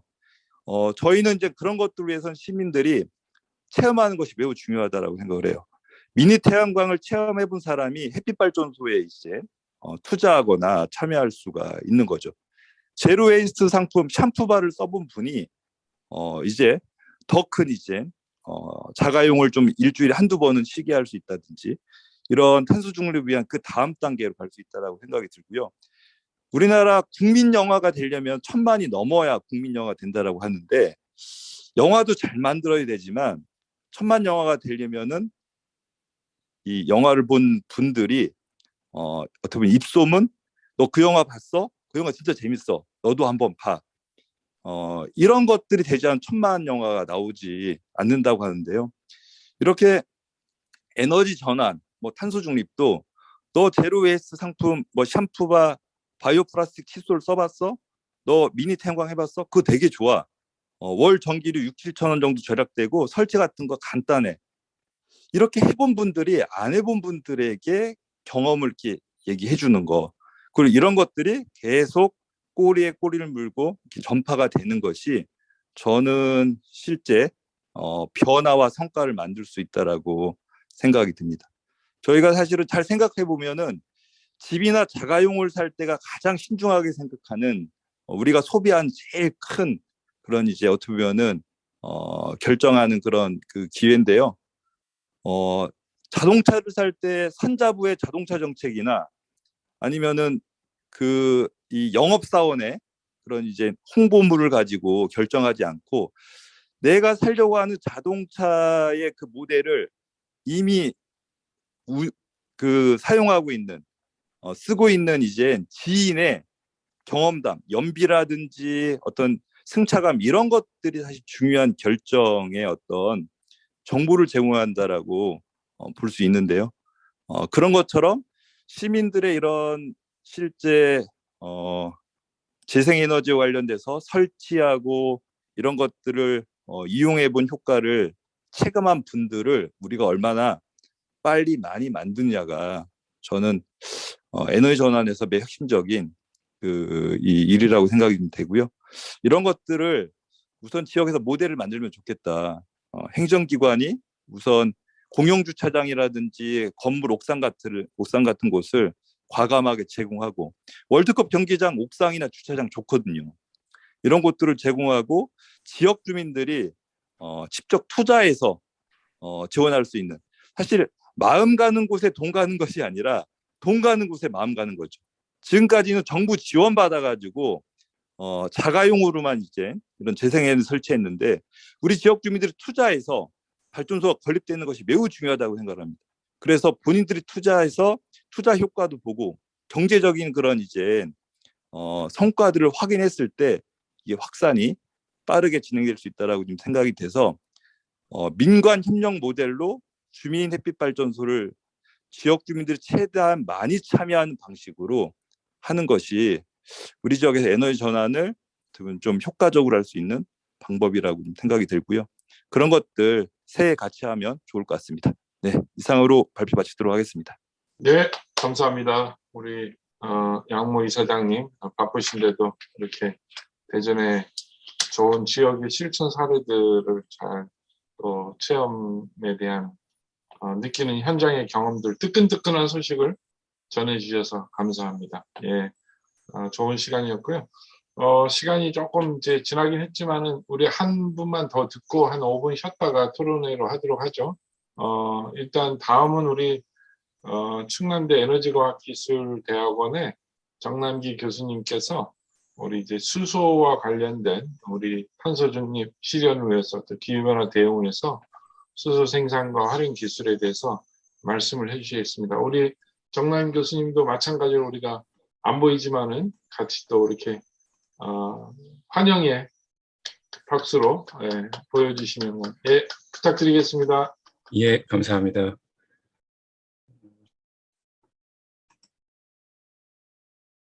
예, 화면이 혹시 전체 화면으로 바뀌었을까요? 네, 잘 보입니다. 예, 감사합니다. 먼저 오늘 발표할 수 있는 기회를 주신 우리 센터 관계자분들께 다시 한번 감사를 드립니다. 저는 앞서서 발표를 해주신 분들하고 좀 다르게 그 수소의 기술과 관련되어 있는 연구를 진행을 하고 있고요. 다만 이런 수소 연구가 앞서 발표해 주신 태양광하고 전혀 연관이 없는 것은 아니라는 것을 잘 알고 계실 겁니다. 네, 그런 관점에서 살펴봐 주시면 좋을 것 같고요. 그래서 발표 순서는 저희 수소 경제에 관해서 간단하게 좀 얘기를 좀 하고요. 그다음에 세 번째, 네 번째는 수소 생산 및 활용 기술 관련돼서 간단하게 소개를 좀 드리고, 마지막으로 대전시의 제언을 좀 드리는 시간을 좀 갖겠습니다. 네, 먼저 잘 아시다시피 오랜 시간 동안 우리 국제적으로 기후변화 협약과 관련되어 있는 이런 일들이 많이 벌어지고 있습니다. 근데 가장 이제 최근에 파리 신기후 협약을 통해서 이제 우리나라도 역시 굉장히 적극적으로 기후변화 대응에 참여를 해야 하는 그런 실정에 이제 놓이게 됐고요. 2030년 배출 전망치 대비 37%를 달성해야 되는 높은 수준의 목표를 이제 가지고 있습니다. 그래서 전 세계적으로 당연히 이런 탄소 중심의 사회를 좀 벗어나서 깨끗한 신재생 에너지를 사용하는 것이 어떻겠냐라는 그런 운동들이 일어나고 있고요. 그에 발맞춰서 우리나라 역시 2011년도에 그린 에너지 로드맵을 발표를 하면서 그 중에 이제 이런 전기차와 관련되어 있는 그린카나 혹은 연료전지와 관련되어 있는 이런 테마들이 등장을 하기 시작했습니다. 그 이후에 최근에 이제 한 2019년도에 수소경제 활성화 로드맵이 발표가 되면서 이런 2040년도까지 특히 수송 분야에서, 모빌리티 분야에서 이런 수소 경제가 굉장히 활성화되지 않겠느냐라는 전망을 하고 있습니다. 따라서 이제 전문가들이 생각하고 있는 수소 경제의 모습은 아마도 이런 그림으로 표현이 가능할 것 같고요. 그래서 우리 신재생 에너지, 뭐 이런 태양광이 될 수도 있고, 풍력 발전이 될 수도 있겠습니다. 신재생 에너지를 활용한 전기 생산된 전기를 이용해서 물 분해를 하게 되고요. 그게 이제 수전해 반응이 되는 거고, 거기서 만들어진 순수한 수소를 적당히 저장을 한 다음에 어딘가에서 연료전지로서 어, 활용을 하게 되면 실제로 그 탄소가 발생되지 않는 이런 전기를 우리가 쓸 수 있지 않은가 하는 얘기들을 하고 있습니다. 그래서 뭐 대부분의 이런 최근에 각광을 받고 있는 이런 여러 가지 에너지 변환 저장 시스템들이 전기화학을 베이스로 하고 있어서 저희가 이제 그런 연구들이 굉장히 중요하다라는 말씀들을 주변에 많이 드리고 있습니다. 그래서 2019년도에 수소경제 활성화 로드맵에서 발표된 내용들을 간단하게 좀 정리를 해보면 이제 몇 장 이렇게 슬라이드가 좀 나오는데요. 다들 잘 아시기 때문에 키워드 중심으로만 좀 말씀드리고 넘어가겠습니다. 그래서 제가 생각하는 수소경제에서의 가장 중요한 키워드는 이 네모 박스에서 보시면 수소가 사회 전반에 근본적인 변화를 초래한다라는 이 키워드가 중요하다고 봅니다. 아주 사소한 부분의 변화가 아닌 근본적인 변화를 초래할 것이다라는 것에 저도 동의를 좀 하고 있고요. 그래서 탄소 경제와 수소 경제를 비교했을 때 역시나 가장 중요한 부분은 아마도 우리나라 입장에서는 에너지 자립이라는 키워드가 중요할 거라고 봅니다. 물론 국제적인 동향에 비추어 보면 그 환경적인 측면이 굉장히 강하기는 하지만 국가 경제적인 측면에서는 에너지 자립에 관한 이야기가 훨씬 더 중요할 거라고 생각이 되네요. 그래서 이런 수소 산업들이 발전을 하게 되면 어떤 일들이 일어날까에 대한 이제 예측들을 좀 하고 있는데요. 특히 뭐 수소와 직접적으로 관련되어 있는 전방 산업, 특히 뭐 수송이나 에너지 산업과 관련되어 있는 이런 예측들을 좀 하고 있습니다. 그래서 예를 들어서 수송 분야에서 저희가 뭐 상용차나 열차, 선박, 드론 등등 이런 관련된 부분들이 많이 연계가 되어 있는데요. 그래서 전 세계 자동차 시장 규모가 이 정도 된다고 하면은 세계 자동차 시장의 한 10%만 수소차로 전환을 해도 지금 아주 호황을 맞고 있는 이런 디스플레이 시장이나 반도체 시장에 걸맞는 그런 대규모의 경제 활성화가 일어날 수 있다라는 전망을 좀 하고 있고요. 그다음에 에너지 측면에서는 당연히 이제 석탄이나 가스 발전과 비교를 했을 때 연료전지 발전을 통해서 우리가 충분한 이런 용량을 확보할 수도 있고 동시에 이 환경적인 측면에서 굉장히 긍정적인 결과를 가져올 수 있다라고 예측을 하고 있습니다. 그럼 이런 전방 산업에 비해서 우리가 후방 산업도 좀 고민을 해봐야 되는데요. 역시나 이제 수송 산업에 관련된 후방 산업을 좀 생각해 보면 특히 우리 자동차 부품 같은 걸 좀 볼 수 있습니다. 또한 뭐 발전용으로 생각하면 여러 가지 부품 수도 생각을 해볼 수 있는데요. 그래서 차량별로 우리가 부품 수를 보면 현재 우리가 사용하고 있는 내연기관 차는 한 3만 개 수준이고 수소차는 한 2.4만 개 정도 된다고 합니다. 그래서 현재 이제 전기차가 활성화되고 있는 지금 현 시점에 상당수의 그 내연기관 차와 관련되어 있는 부품 업체들이 많이 어려워지고 있다라고 얘기가 되고 있는데요. 뭐 그에 비해서는 수소차는 훨씬 더 많은 수준이 있기 때문에 아마도 그 후방 산업과의 연계도 충분히 가능할 거다라고 보여지고 있습니다. 하지만 이제 더 중요한 부분은 이런 수소를 생산하고 운송하고 저장하고 또 최종적으로 어떻게 활용할 것인가 이 부분을 잘 연결하는 기술들이 중요하게 되고요. 그래서 이런 밸류 체인을 갖고 있는 전반적인 산업들이 이제 고도화될 거라고 예상을 하고 있고 그 측면에서 앞서 말씀드린 그 사회, 산업, 경제의 전반적인 근본적인 변화가 나타날 거다라고 예측을 하고 있습니다. 다만 이제 수송 분야에서 저희가 좀 살펴보면요.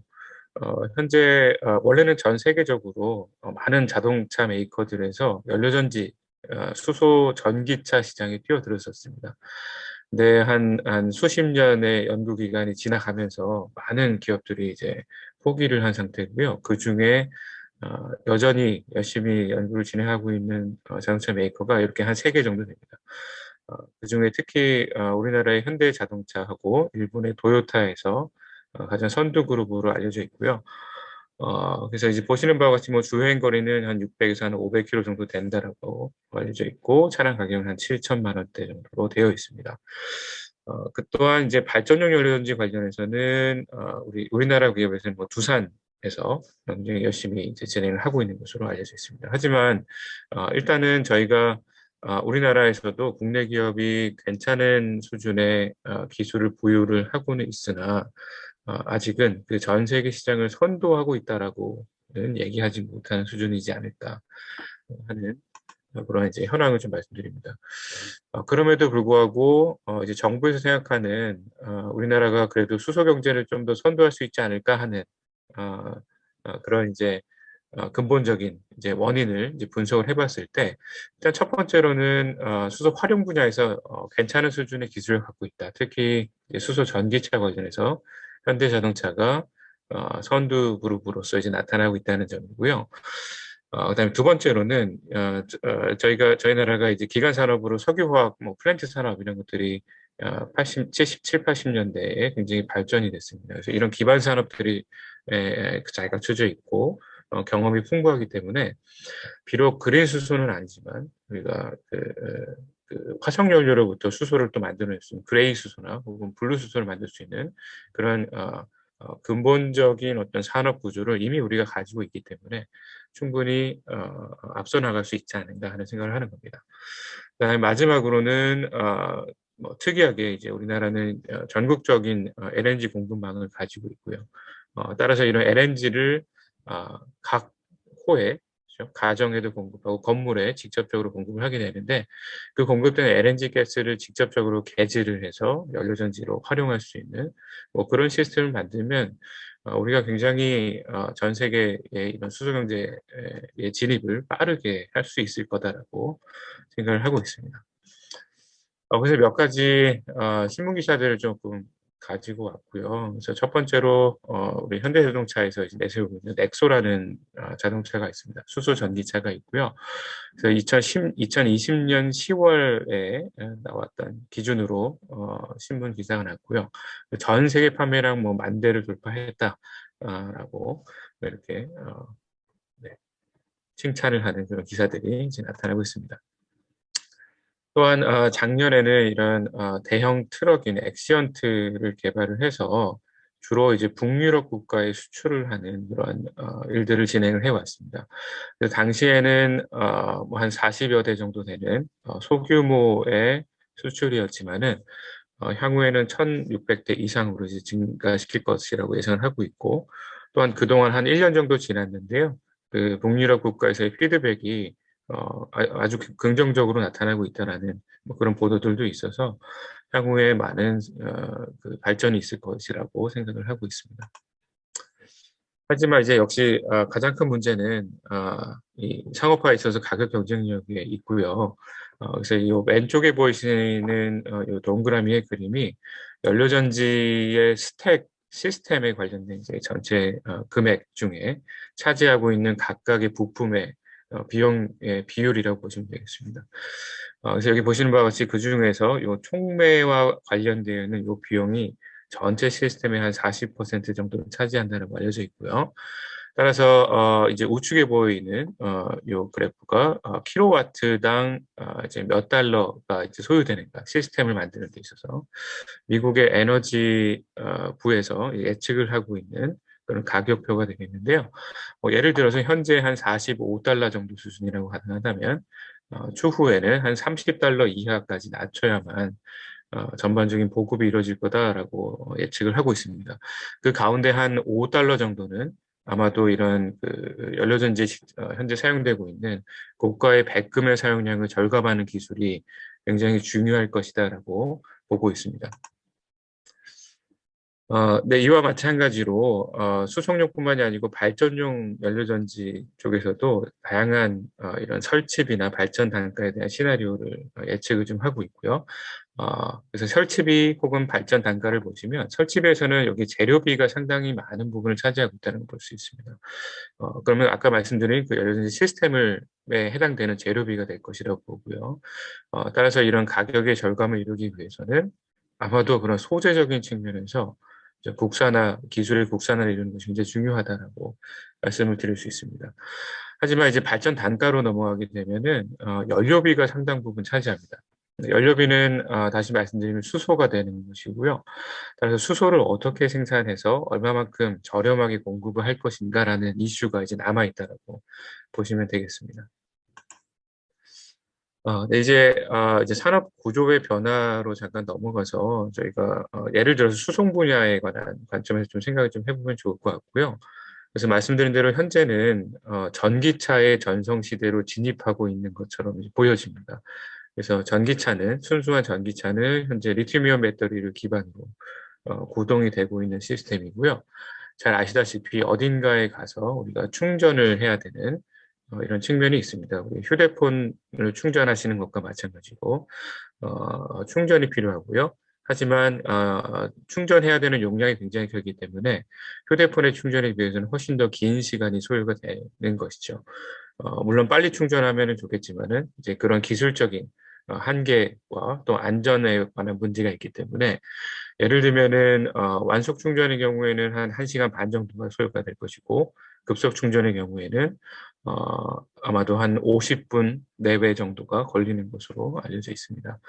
하지만 이제 아까 그 말씀드린 넥소와 같이 수소 전기차도 동시에 지금 상업화가 돼서 대중한테 보급이 되고 있는 상황이 되고 있고요. 수소 전기차는 당연히 이제 수소를 연료로 사용을 하고 그다음에 공기 중에 있는 그 산소를 이용해서 직접적으로 전기를 생산해내는 그 에너지 변화 시스템의 연료 전지를 사용하는 자동차가 되겠습니다. 그래서 구동되는 기전력은 결국 전기를 이용한다는 것으로 동일하지만 그 전기를 만들어내는 소스가 서로 다르다라는 것에 대해서 생각을 해주시면 되겠습니다. 그래서 지금 여기 보이시는 바와 같이 그 순수 전기차가 등장한 시점은 그리 오래되지 않았습니다. 그래서 2015년도에 일본의 닛산에서 처음에 리프라는 전기차를 이제 상업화해서 공급을 했고요. 그 당시에는 굉장히 낮은 용량의 리튬이온 배터리를 사용해서 한 130km 정도 갈 수 있는 수준이었습니다. 그래서 이를 이제 경쟁을 하기 위해서 현대자동차에서 아이오닉 프로젝트를 통해서 2016년도에 190km 정도 갈 수 있는 아이오닉 1세대의 전기차를 개발했고요. 향후에 2019년도에는 이제 리프가 이제 새롭게 등장을 하면서 한 230km, 그 다음에 현대차에서는 코다를 만들면서 한 400km 정도 갈 수 있는 수준까지 업그레이드가 됐습니다. 그래서 굉장히 빠른 속도로 전기차가 보급이 되고 있는 실정이 되겠고요. 하지만 결국에는 지금 전 세계의 전기차 시장을 지배하고 있는 기업은 테슬라라고 보여지고 있고, 이 테슬라의 마일리지, 주행 거리는 400에서 500km 정도 수준까지 굉장히 폭넓게 가지고 있다는 장점을 갖고 있고요. 하지만 이제 가장 수소 전기차와 대비될 수 있는 가장 큰 차이점은 그 충전 시간에 있다라고 말씀드릴 수 있습니다. 그래서 아까 말씀드린 대로 느린 시간에 충전을 하더라도 한 50분에서 한 61시간 정도의 시간이 걸리는 반면에 수소 전기차는 한 3분 이내면 가능하다라는 장점을 가지고 있죠. 또한 이 3분의 리퓨얼링 타임을 이제 해서 완충을 하게 되면 한 600에서 한 700km 정도의 충분한 주행 거리를 가질 수 있어서 특히 아까 말씀드린 현대차에서 진행하고 있는 그 엑시언트 대형 트럭과 같은商用차에 있어서 굉장히 접근성이 좋다라는 내용들이 이제 담겨져 있습니다. 현대차의 그 수소 전기차 관련된 개발 연역을 좀 살펴보면은 다음과 같은데요. 상당히 오래전부터 시작을 했습니다. 1998년도에 처음 연료전지 개발 조직을 신설을 해서 2000년에 이제 최초로 이제 산타페 기반으로 수소 전기차를 이제 개발을 성공을 했고요. 따라서 이런 그 산타페 기반으로 이제 추후 2013년도에 투싼 IX의 퓨어셀 전기차를 이제 개발을 해서 특히 이제 그 미국에서 개최하는 여러 가지 그 수소 전기차 대회에 나가서 많은 입상을 하게 되는 그런 이제 모습을 보였습니다. 그러다가 2018년도에 넥소가 이제 처음 등장을 하면서 이제 대중한테도 공급이 되기 시작하는 그런 차원이 됐죠. 그래서 이제 현대자동차의 넥소와 도요타의 미라이는 이제 미래라는 한자로 이제 해석이 되는데요. 그렇게 비교를 해보시면 뭐 아까 가격적인 측면이나 주행 거리는 뭐 그렇게 큰 차이는 없지만 그 안에 들어가는 가장 중요한 소재 중에 하나인 촉매가 좀 차이가 있다는 걸 보실 수 있습니다. 그래서 현대차에서는 아주 비싼 백금만을 사용을 하고 있고요. 도요타에서는 그 백금의 사용량을 다소 좀 줄이고 조금 저렴한 금속을 합금을 한 이런 촉매를 사용하고 있다 정도만 알려져 있습니다. 따라서 이런 이제 백금량을 절감하기 위한 이런 촉매 기술들의 국산화가 굉장히 필요할 것이다라고 보여지는 거고요. 그래서 이제 이 넥소를 저희가 좀 살펴보면 지금 현재 아마 그 대전시도 마찬가지고요. 차량 가격 한 7천만 원인데 보조금을 받으면은 한 3,500만 원 정도는 저희가 살 수가 있고요. 그리고 지금 넥소에는 한 6.3kg 정도의 그 저기 수소가 들어가게 되는데 현재 가격이 한 8,000원 정도 수준이 됩니다. 그래서 이거를 완충을 하게 되면 한 5만 원 정도 되니까 우리가 중형차 지금 현재 휘발유 자동차를 생각하면은 가격이 많이 올라서 완충을 하게 되면은 한 8만 원에서 9만 원 정도 수준이 되는데요. 그에 비하면 조금 저렴하기는 하지만 여전히 가격적인 측면에 부담이 있다라고 생각을 하고 있습니다. 그래서 이런 넥소의 판매량을 우리가 비교해 보면 당연히 수소의 충전소가 많은 곳일수록 넥소의 판매량은 늘어나고 있습니다. 이건 어쩔 수 없는 거고요. 따라서 이제 역으로 생각하면 수소 충전소를 우리가 많이 짓는 것이 결국에는 수소차의 보급을 늘리는 길이다라고 이거는 다른 방법이 없는 것으로 저는 생각이 듭니다. 그리고 다행스럽게도 이제 넥소의 구매 현황으로 보시면 아까 대중화가 되면서 과거에는 법인이나 공공기관에서 대부분 넥소를 사용했다면 지금 현재는 80% 이상이 개인의 소유로 이제 넘어가고 있다. 따라서 우리가 수소 충전소를 어떻게 하면 빠르게 설치하고 공급할 것이냐의 문제가 중요해졌다라고 말씀드릴 수 있습니다. 말씀드린 대로 가격은 현재 한 8,000원 수준 되고요. 그다음에 한 6,000원 정도까지 내리게 되면은 우리가 그 HEV죠. 그 이제 하이브리드 자동차하고 조금 대등한 경쟁을 해볼 수 있는 수준 정도 된다라고 생각을 하고 있습니다. 그래서 이제 기술적인 측면으로 넘어가서 간단히 좀 설명을 드리면 좋겠는데요. 여기 그림에서 가운데 보시는 것과 같이 수소를 생산하는 방식은 크게 이렇게 한 3가지 정도로 보여집니다.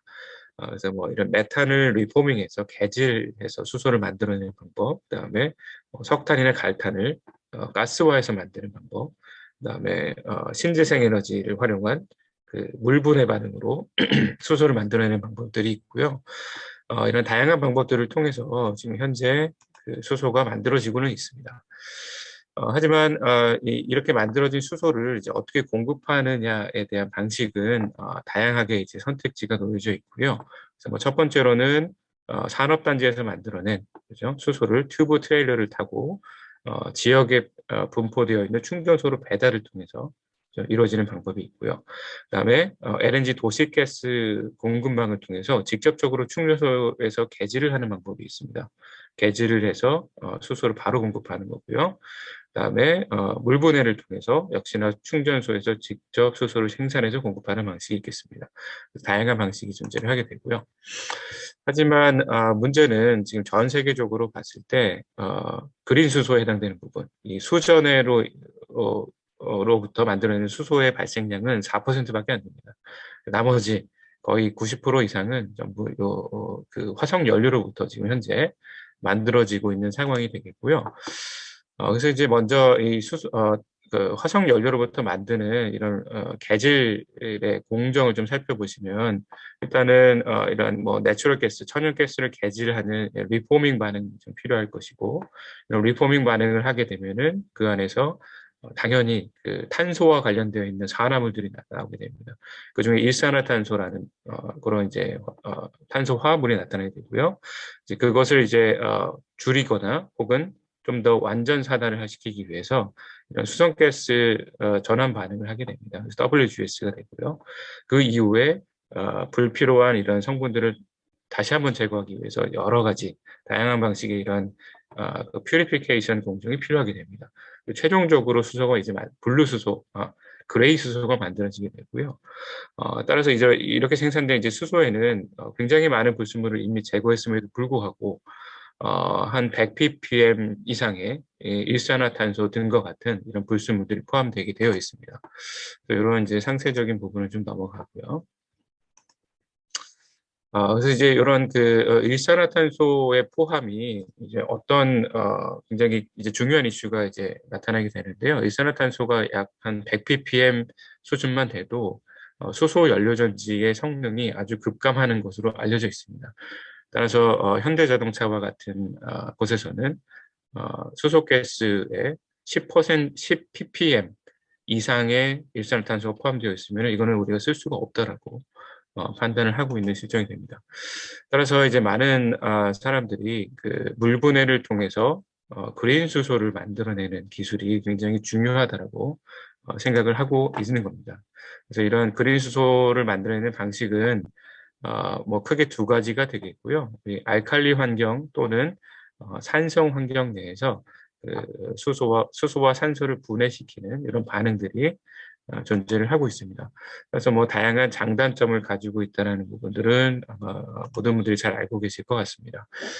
마지막으로 수소를 이제 활용하는 기술과 관련되어 있는 연료전지가 되겠고요. 여기 보시는 바와 같이 크게 한 5가지 정도로 연료전지를 구별을 하고 있습니다.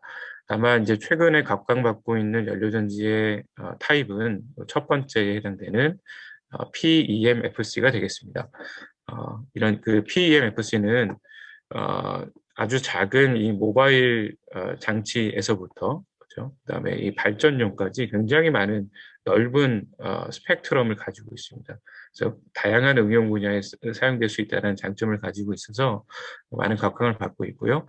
특히 현재는 가정용이나 혹은 건물용으로 많이 공급이 되어 있는 상황이고 현대차와 같이 이런 수소 전기차도 많이 상용화가 되어 있습니다. 그래서 뭐 이런 이제 다양한 전기화학적인 반응을 통해서 연료전지가 구동이 되고 있다는 말씀을 좀 드리고요. 마지막으로는 아까 말씀드린 그 촉매와 관련된 연구의 동향에 관해서만 간단히 말씀드리고 마치도록 하겠습니다. 그래서 현대자동차는 아까 90년대 후반부터 연구를 시작했지만 여전히 이제 순수한 백금만을 사용하고 있고요. 근데 앞으로 이제 연구자들은 이런 백금의 사용량을 줄이면서 동시에 성능을 향상시켜야 된다는 목표의식을 가지고 있습니다. 하지만 더 나아가면은 아예 플래티늄을 사용하지 않는, 백금을 사용하지 않는 촉매로 넘어가야 하며 종국에는 금속을 사용하지 않는 탄소 기반의 촉매까지 개발이 된다면 아마도 우리가 이제 완벽한 그 연료전지의 어떤 보급화를 이뤄낼 수 있지 않을까 하는 그런 상상들을 하고 있습니다. 네, 그래서 짧게나마 저희가 좀 대전시에 좀 제안을 좀 드리면요.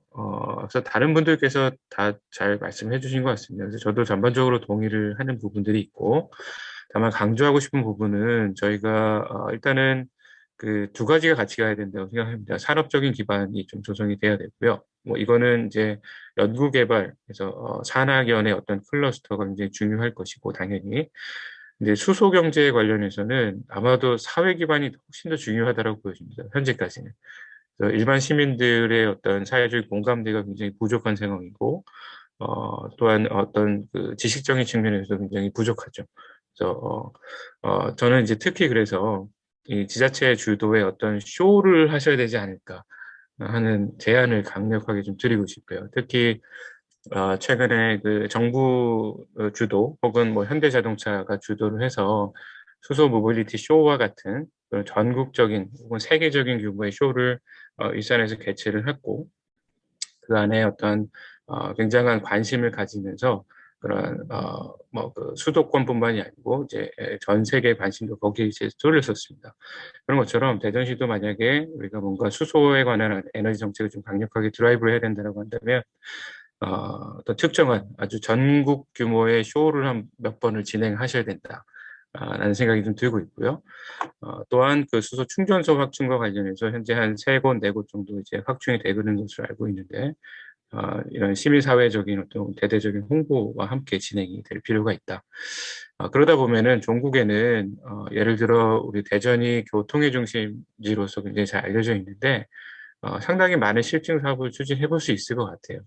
예를 들면 울산 같은 경우에는 울산 산업기지가 있기 때문에 수소 공급이 굉장히 원활한 도시거든요. 그럼 거기는 수소가 잘 공급되니까 이상적으로 아주 좋은 곳입니다. 별로 그렇게 뭐랄까요, 그 리스크가 생길 이유가 별로 없어요.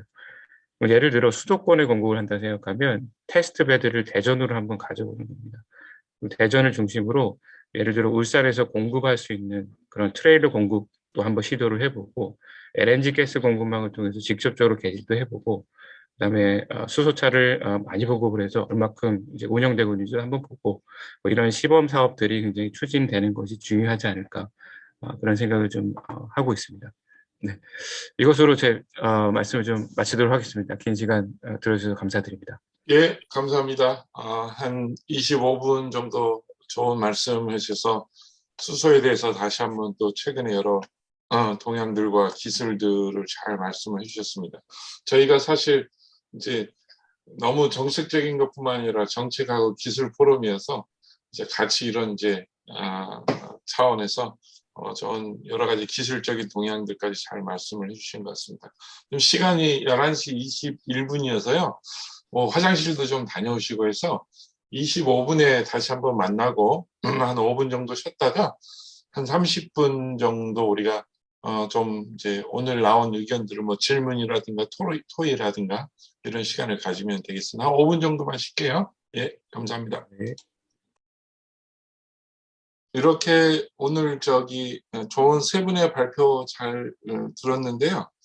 저희가 이렇게 하면 어떨까요? 일단은 토론자분들 이제 세 분을 모셨는데 문충만 박사님, 그 다음에 이경호 사무처장님, 그 다음에 박명호 팀장님 세 분을 토론자로 모셔서 한 5분 정도 우리 토론하시는 분들 질의도 좋고요.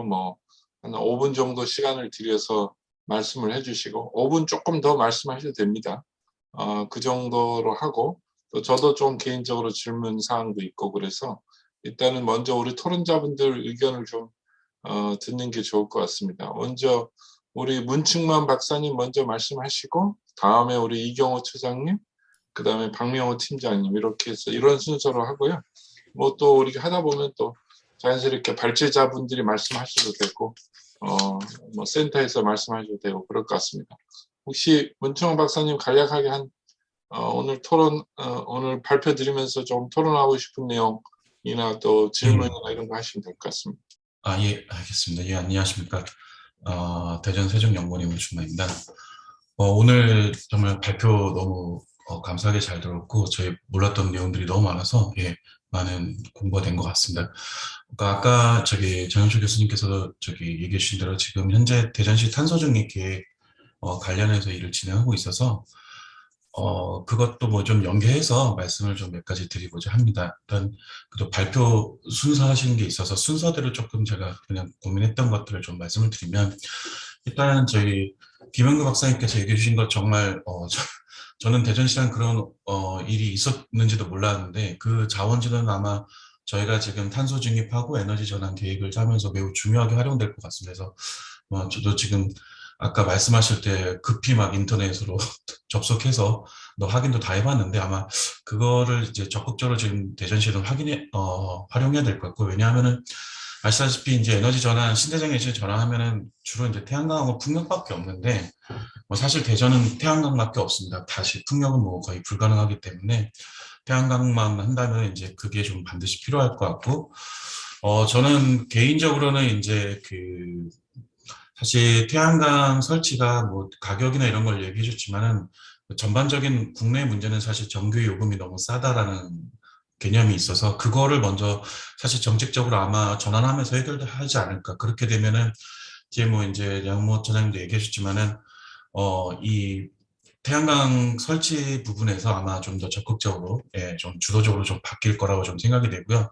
그 중간에 얘기하신 BIPB, 건물 일체형 태양광에 대해서 이거는 아마 저희가 탄소 중립 계획하면서 이제 건물 부분의 주요 산업이 이제 제로 에너지 건물입니다. 그러니까 제로 에너지라기보다 이제 어쨌든 제로 배출이죠. 제로 배출 건물인데 그걸 하게 되면은 이 BIPB가 아마 가장 핵심적인 기술 중에 하나가 아닐까 반대적으로 생각하면 해서 그 부분에 조금 더 아마 이게 지금 그 실증 그러니까 사업화가 될 수 있는데 조금 일반 태양광보다는 좀 비싼 걸로 알고 있거든요. 그래서 그런 부분하고 아무래도 옥상 이런 데보다는 효율이 좀 떨어지기 때문에 말씀해 주신 분석이나 이런 것들이 좀 같이 연계돼서 좀 대전시에 좀 들어오면 좋지 않을까.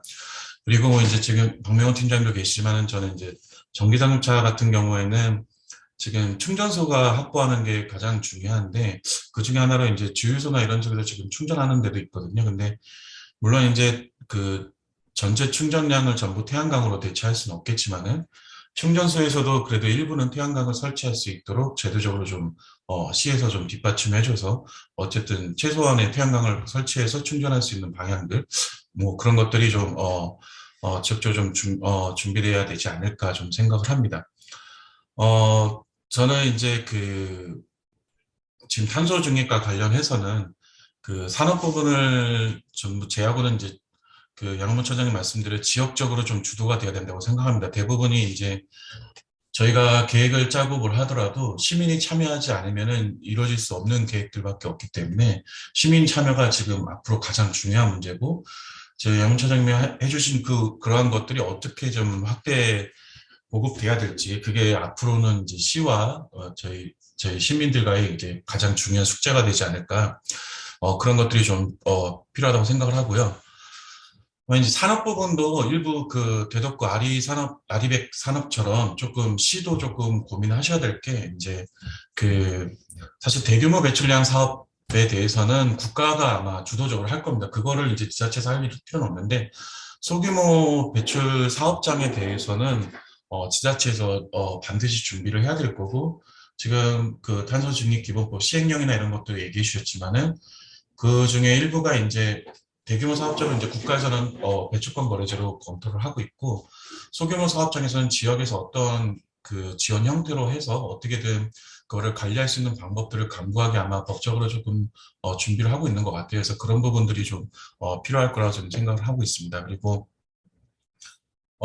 지금 그 시민 교육과 관련해서는 그 양홍철님의 말씀에 정적으로 동감하는 게 그냥 시민들에게 뭐 에너지 전환, 탄소 중립이 어떤 거냐고 말씀을 드리면은 사실은 이제 뭐 태양광 발전 설치하는 거, 그거밖에 얘기를 못 하세요. 근데 저희가 사실 이제 탄소 중립을 지금 생각하면서 가장 중요한 거는 에너지 효율적인 측면이 사실 더 중요하고 어떻게 하면 에너지를 아낄 수 있을지 그리고 자전거나 대중교통 등의 이제 수용적인 교통 수요 관리적인 측면, 뭐 폐기물 발생 억제 같은 발생을 줄이는 측면들이 반영돼서 이제 전체적으로는 시민 생활 패턴 자체가 좀 바뀌어야 된다고 생각합니다. 그래서 그러한 말씀하신 시민 체험 공유가 어떻게 하면 우리가 좀 더 같이 할 수 있을지 좀 그런 것들이 좀 중요하다고 생각을 합니다. 그리고 저희 정남기 교수님 얘기해 주신 수소 관련해서는 저도 되게 이제 수소에 제가 바이오 수소를 쪽으로 좀 전공을 했어가지고 좀 관심이 또 좀 많고요. 지금 이제 국내나 이제 국외나 저희 탄소 중립하면서 에너지 전환 하는데 이러한 것들이 이제 기본은 에너지 전환의 주요 중점은 화석 연료에서 이제 전기로 주로 사용하겠다는 거거든요. 그 전기를 뭐 신재생 에너지를 사용하든지 어떻게든지 전기로 바꾸겠다는 게 이제 주요 내용이고 그러한 측면에서는 앞으로는 이제 수소가 되게 중요한 그 에너지로 정확히는 이제 에너지 저장이라고 봐야 되겠죠. 이제 에너지 저장적인 측면에서 수소가 반드시 필요할 거라 생각하고요. 특히 이제 태양광이나 풍력 발전 사용할 때 가장 어려운 부분은 우리가 필요할 때 전기를 만들지 못하고 우리가 필요 없을 때 전기를 만들고 이런 것들이거든요. 그런데 그러한 부분들이 이제 수소나 연료 전지가 충분히 대체해 줄 수 있기 때문에 그러한 이제 인프라에 대해서 이제 앞으로도 고민해야 되고 뭐 국가적인 측면에서도 지역적인 측면에서도 고민할 필요가 있다고 생각을 합니다. 뭐 아까 말씀하신 도시가스 관망 등을 활용한 것들도 보면은 저희가 수송 부분이 뿐만 아니라 이제 가정이나 상업 쪽에서도 좀 고민해야 되고 저는 이제 수송 부분은 개인적으로는 그 수소 차량은 사실 그 개인용 승용차보다는 그 대형 화물차나 이제 버스 등의 지금 현재 경유를 사용하는 보통 그러한 차량들에 오히려 더 수소 차량, 전기차보다는 좀 더 어울리다고 생각을 하거든요. 그래서 그런 부분은 좀 커져야 될 것 같고요. 그리고 그 정남 교수님 얘기해 주신 가장 마지막에 제가 적극적으로 동감하는 거는 사실 저도 얼마 전에 이제 그 연료전지 사용되는 백금 촉매 개발, 그러니까 백금 합금 촉매 개발이죠. 그쪽에 이제 R&D에 참여하면서 느낀 점은 일단은 지금 국내에서 현대자동차에서도 뭐 하고 있지만은 그 백금 촉매와 관련해서는 전량 다 일본에서 가져오고 있습니다. 그래서 그 저희가 지금 국내 부품이나 소재 개발이 너무 부족하거든요. 그래서 이런 부분들이 좀 참여가 가장 중요하고요. 특히 이제 제 같은 경우는 탄소 중립 관련해서 이제 질문 주신 것 중에 하나가 일자리 문제가 탄소 중립을 하게 되면 줄지 않냐 이런 얘기를 하시는데 솔직히 뭐 이제 그런 부정적인 측면을 많이 갖고 계신데 그러한 부분에 있어서는 저희가 탄소 중립을 하면서 이러한 새로운 부품 소재 산업 쪽 이런 것들을 반드시 좀 일자리 전환이 좀 필요하고 특히 이런 부분은 정말 대전만큼 유리한 지역이 없다고 생각합니다. 그러니까 이런 것들은 반드시 기술이 이제 동반돼야 되는데 기술과 관련해서는 다른 어느 지역보다는 대전이 가장 지금 뭐 에너지 기술 연구원도 계시고 이제 저희 충남대나 뭐 카이스트나 뭐 이쪽이 전부 다 그러한 특화된 지역이기 때문에 정말 그 대전에서 이러한 부품 소재에 관련된 앞으로의 에너지 전환과 탄소 중립과 관련된 산업을 육성할 수 있는 그러한 기반 마련이 좀 반드시 필요하다고 생각합니다. 예, 이상으로 제 의견을 마치겠습니다. 예. 예, 감사합니다. 좋은 말씀 감사드리고 여러 이제 탄소 중립도 기본 계획 수립하고 이런 거 할 때 굉장히 조금 더 유용하다고 말씀을 해주셨어요. 그다음 우리 다음 토론자로 우리 대전환경운동연합 이경호 처장님 오늘 또 세 분의 발표 이제 들으시면서 조금 뭐 여러 가지 느낌이나 소감이나 또 제안이나 이런 거 해주시면 어떨까요? 네. 네, 잘 들리시죠? 예, 잘 들립니다. 네, 어찌됐든 이런 자리 마련해 주셔서 감사합니다. 어찌됐든 제가 이제 수소에 대한 편견이 좀 있거든요. 저희 어쨌든 환경운동 하다 보니까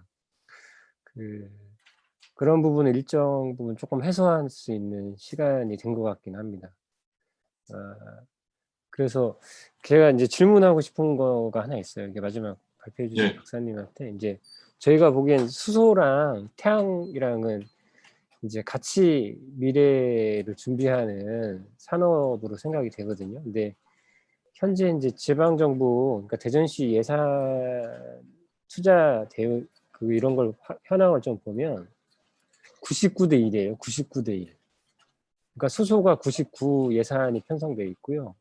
1이 태양 관련된 예산입니다. 태양 육성하고 활성화시키는. 그러니까 9천억 대 10억인가 그렇거든요.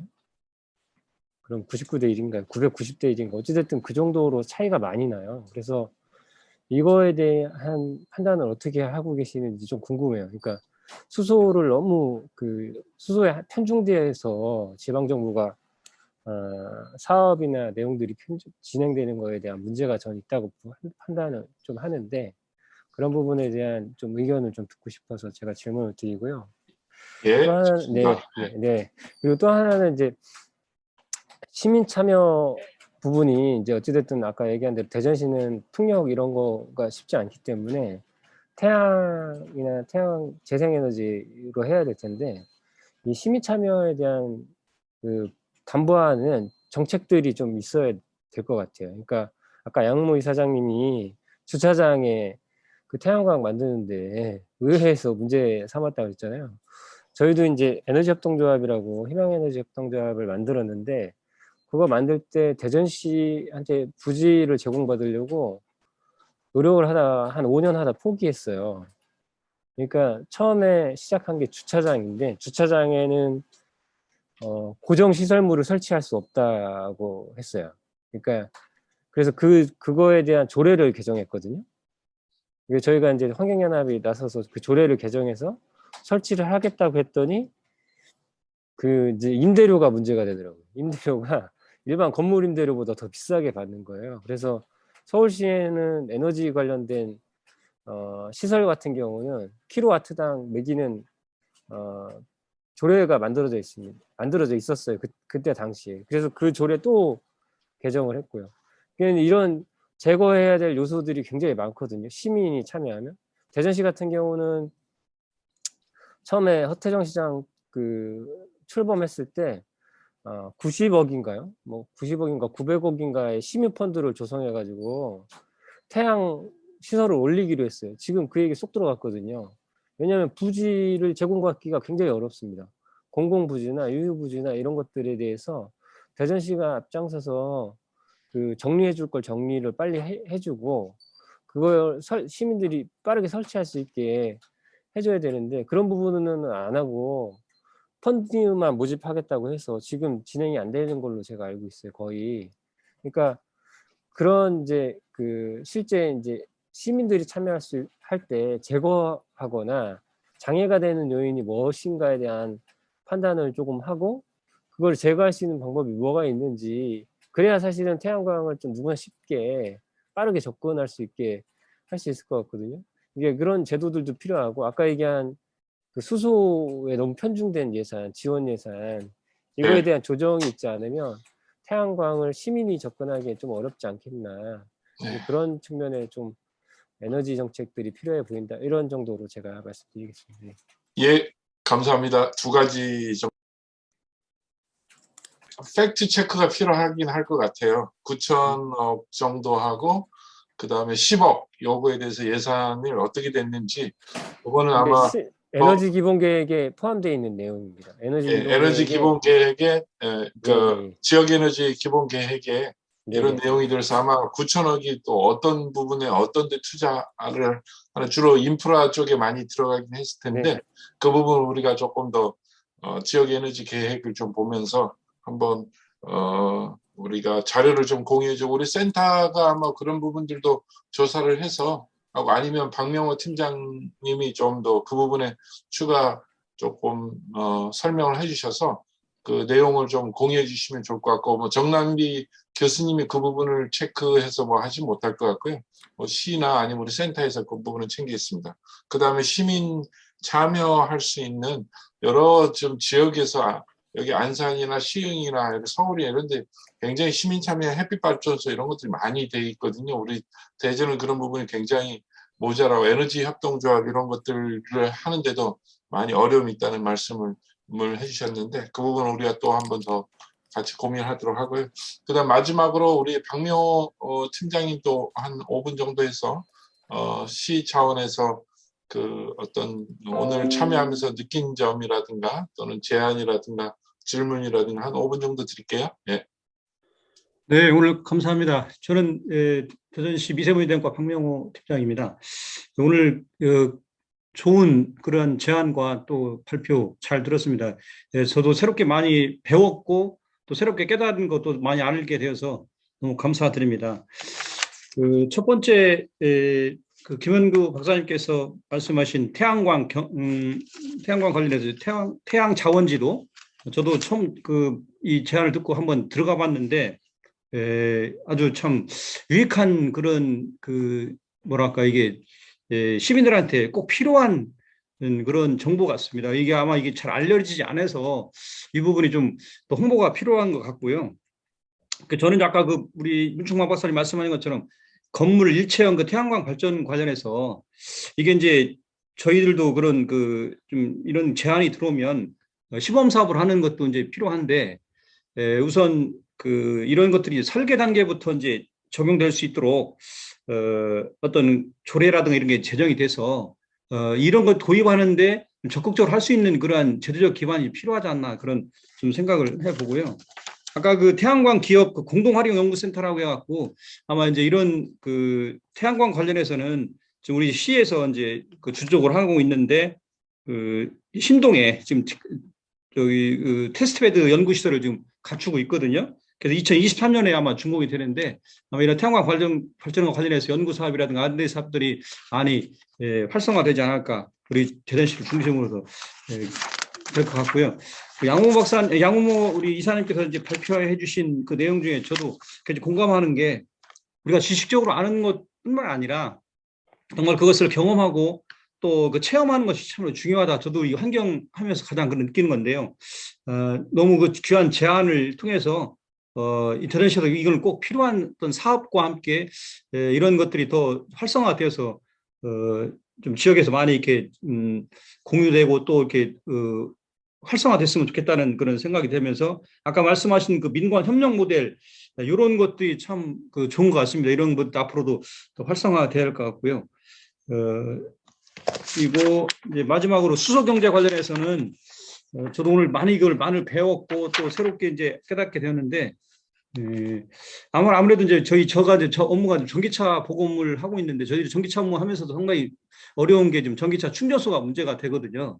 부족한 게 보급은 많이 하는데 충전소가 지금 많이 부족한 상황인데 마찬가지 이 수소차도 이게 이제 보급을 하면서 그에 따른 충전소가 확충이 돼야 되는데 뭐 지역적인 그런 좀 여러 가지 그 시민들의 불안과 또 뭐 안전에 어떤 그런 것들 때문에 많이 지체되고 있는데 아마 앞으로 이 부분을 좀 해소하면서 아마 국가에서도 이제 2025년까지 우리 대전시 같은 경우 한 26기 정도 이렇게 확충을 할 계획이 있는 것 같습니다. 이런 것들이 잘 원활하게 될 수 있도록 함께 노력해야 할 것 같습니다.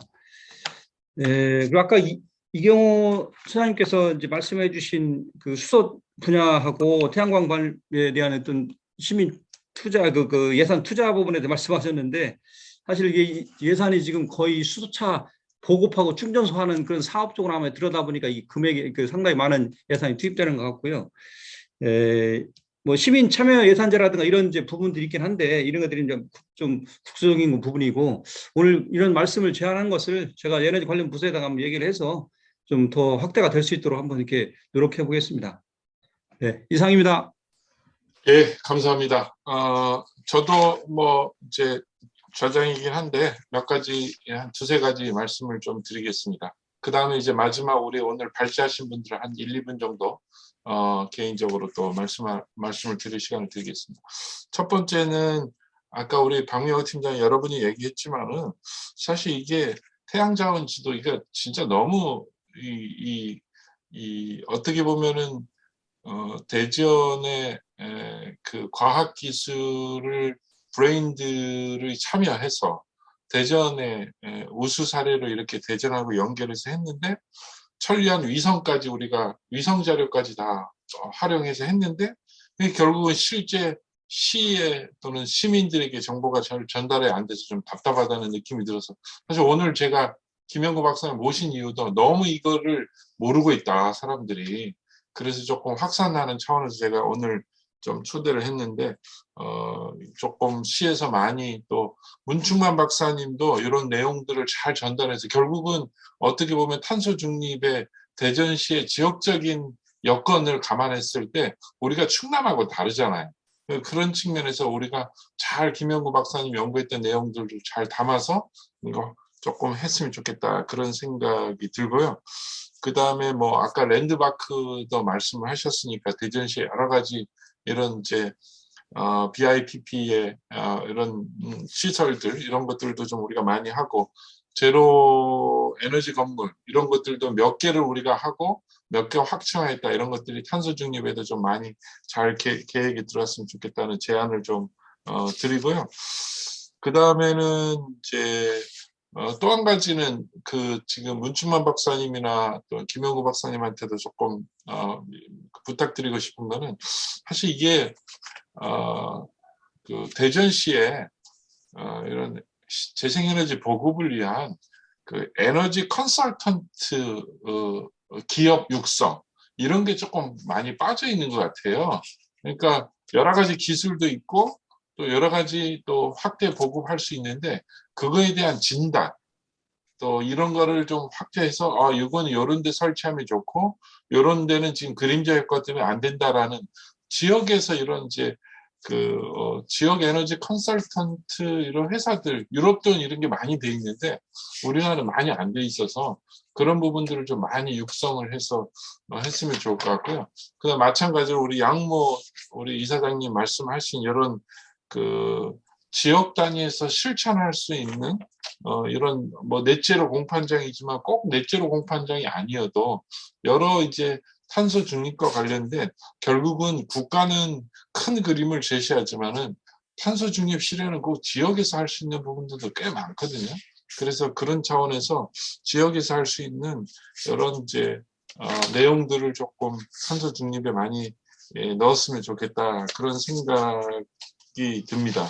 그래서 그런 정도로 좀 제가 몇 가지 말씀을 드렸고요.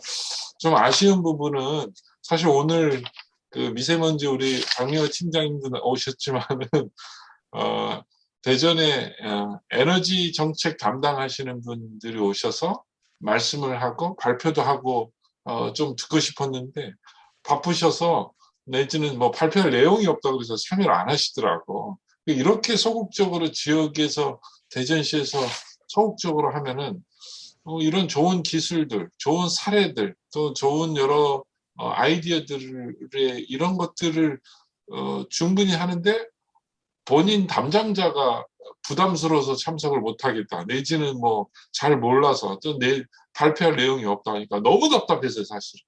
그래가지고 야, 이게 수준이 지금 대전시 담당하는 데가 공부를 해서 직접 참여해도 모자랄 판인데 너무 소극적이다, 시가 행정이.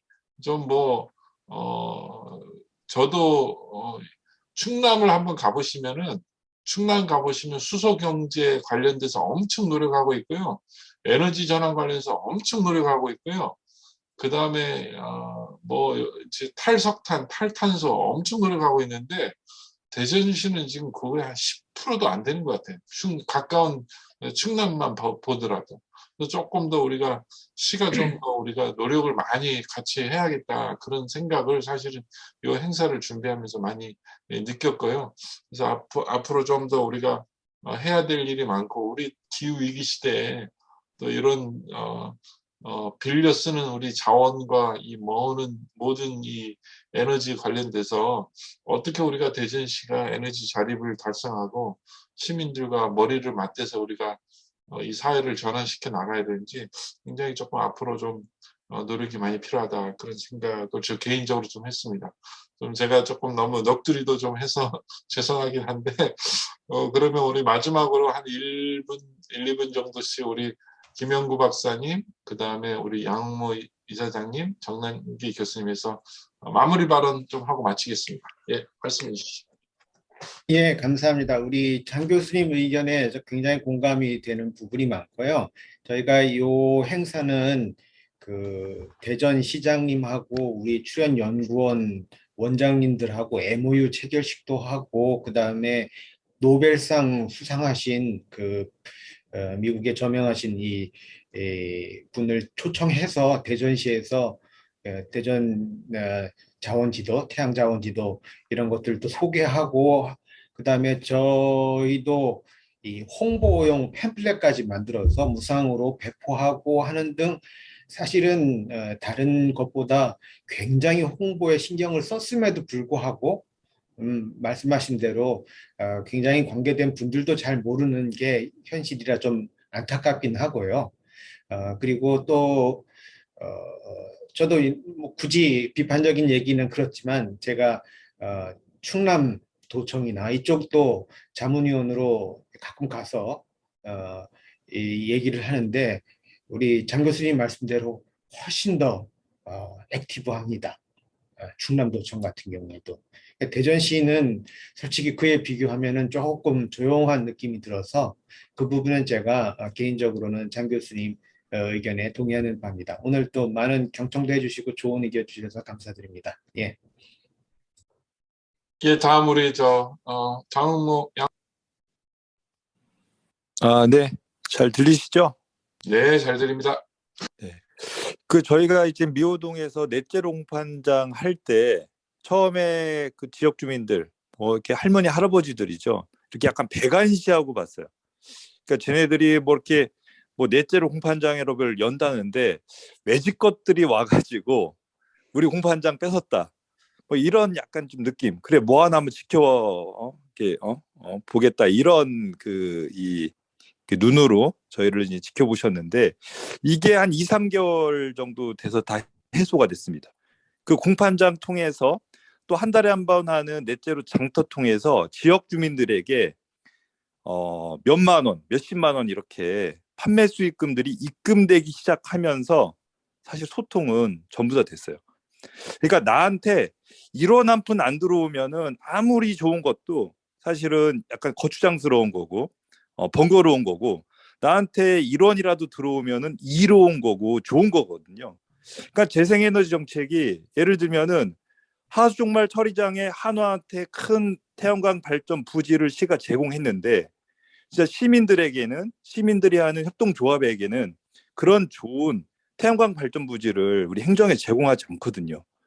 그러니까 월드컵 경기장 같은 이런 장소만이라도 제발 기업들한테 제공하지 말고 시민들이 직접 투자할 수 있는 이런 협동조합에게 그 기회를 제공해서 우리 시민들이 재생에너지를 통해서 진짜 이롭다라는 그런 경험을 할 수 있게 저는 행정에서 꼭 기회를 주시면 좋겠다라고 좀 이렇게 말씀드리고 싶습니다. 예, 감사합니다. 우리 마지막으로 우리 정남기 교수님. 예, 저도 그 양흥모 이사님의 의견에 적극 동의를 합니다. 그 아까 말씀드린 대로 쇼에 관한 말씀도 드렸었는데요.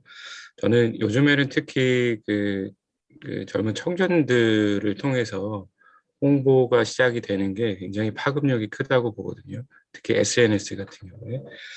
그리고 우리가 뭐 신재생 에너지를 통해서 예를 들어 태양광을 통해서 전력을 생산하거나 혹은 뭐 수소 전기차가 충전소에 와서 충전을 하거나 뭐 이런 일련의 어떤 탄소 중립을 위한 행위를 했을 때 시민들이 직접적으로 페이백을 받을 수 있는 그런 시스템이 갖춰지는 게 중요하다라고 생각이 듭니다.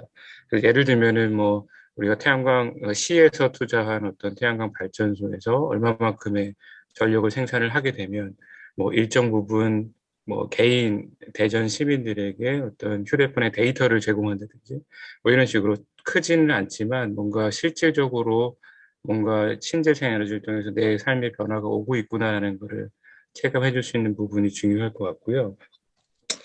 그다음에 또 한 가지 예로는 지금 대전시에서는 수소 전기버스가 2대가 뭐 11월부터 운행이 된다라고 기사에 좀 났었는데 뭐 613번, 615번 버스 뭐 이렇게 2개가 있는 것 같습니다. 그래서 예를 들어서 수소 전기버스를 타면은 파격적으로 뭐 반값 할인을 해준다라든지 뭐 이런 식으로 직접 체감할 수 있는 어떤 부분들이 좀 마련되면 좋겠고요. 그다음에 한 가지 또 제안 드리는 부분은 특히 이제 대전에 대학교들이 상당히 많고 연구소도 많고 이렇게 되는데 그런 주요 기관들을 통과하는 노선에 수소 전기 버스 같은 거를 좀 배치를 좀 하셔서 그런 연구하시는 분들이나 혹은 대학생들 중심으로 빠르게 이제 대전시에서 적극적으로 뭔가 하고 있음을 보여주고 체감할 수 있는 어떤 그런 네트워크를 만드는 게 중요하지 않을까 하는 그런 제안을 좀 드리고 네, 오늘 마치도록 하겠습니다. 오늘 초청해 주셔서 감사드립니다. 예. 이거 좋은 제안 감사드립니다. 전체적으로 오늘 또 바쁘신 시간인데 연말인데 한 해 잘 마무리하시고 이거 뭐 지금 뭐 발표하나요? 아까 이경호 처장님 말씀하신 거 자료 찾아봤는데요. 예. 네, 거의 그 신재생 에너지 전체 예산이 한 2025년까지 1,900억 중에 한 1,000억 가량이 수소 쪽이고 900억 가량은 태양광 쪽이 900억, 거의 반반 수준인 걸로 반반으로 네네. 계산하겠습니다. 예. 감사드리고요. 여하튼 연말에 바쁘신데도 불구하고 오늘 참석해 주셔서 좋은 말씀, 좋은 토론 너무 감사드리고 건강하시고 코로나가 빨리 좀 많이 좀 종식이 돼서 일상으로 돌아가서 더 건강한 모습으로 뵀으면 좋겠습니다. 오늘 주신 내용들, 자료들 좀 유용하게 시에 잘 시정과 우리 대전시에 앞으로 우리 에너지 전환을 위해서 또 탄소 중립 실현에서 많이 조금 우리가 같이 노력하고 유용한 또 기초자료 활용하는 데 노력하겠습니다. 오늘 너무 감사드리고 좋은 연말 잘 마무리하시기 바랍니다. 건강하십시오. 마치겠습니다. 네, 감사합니다. 고맙습니다. 감사합니다.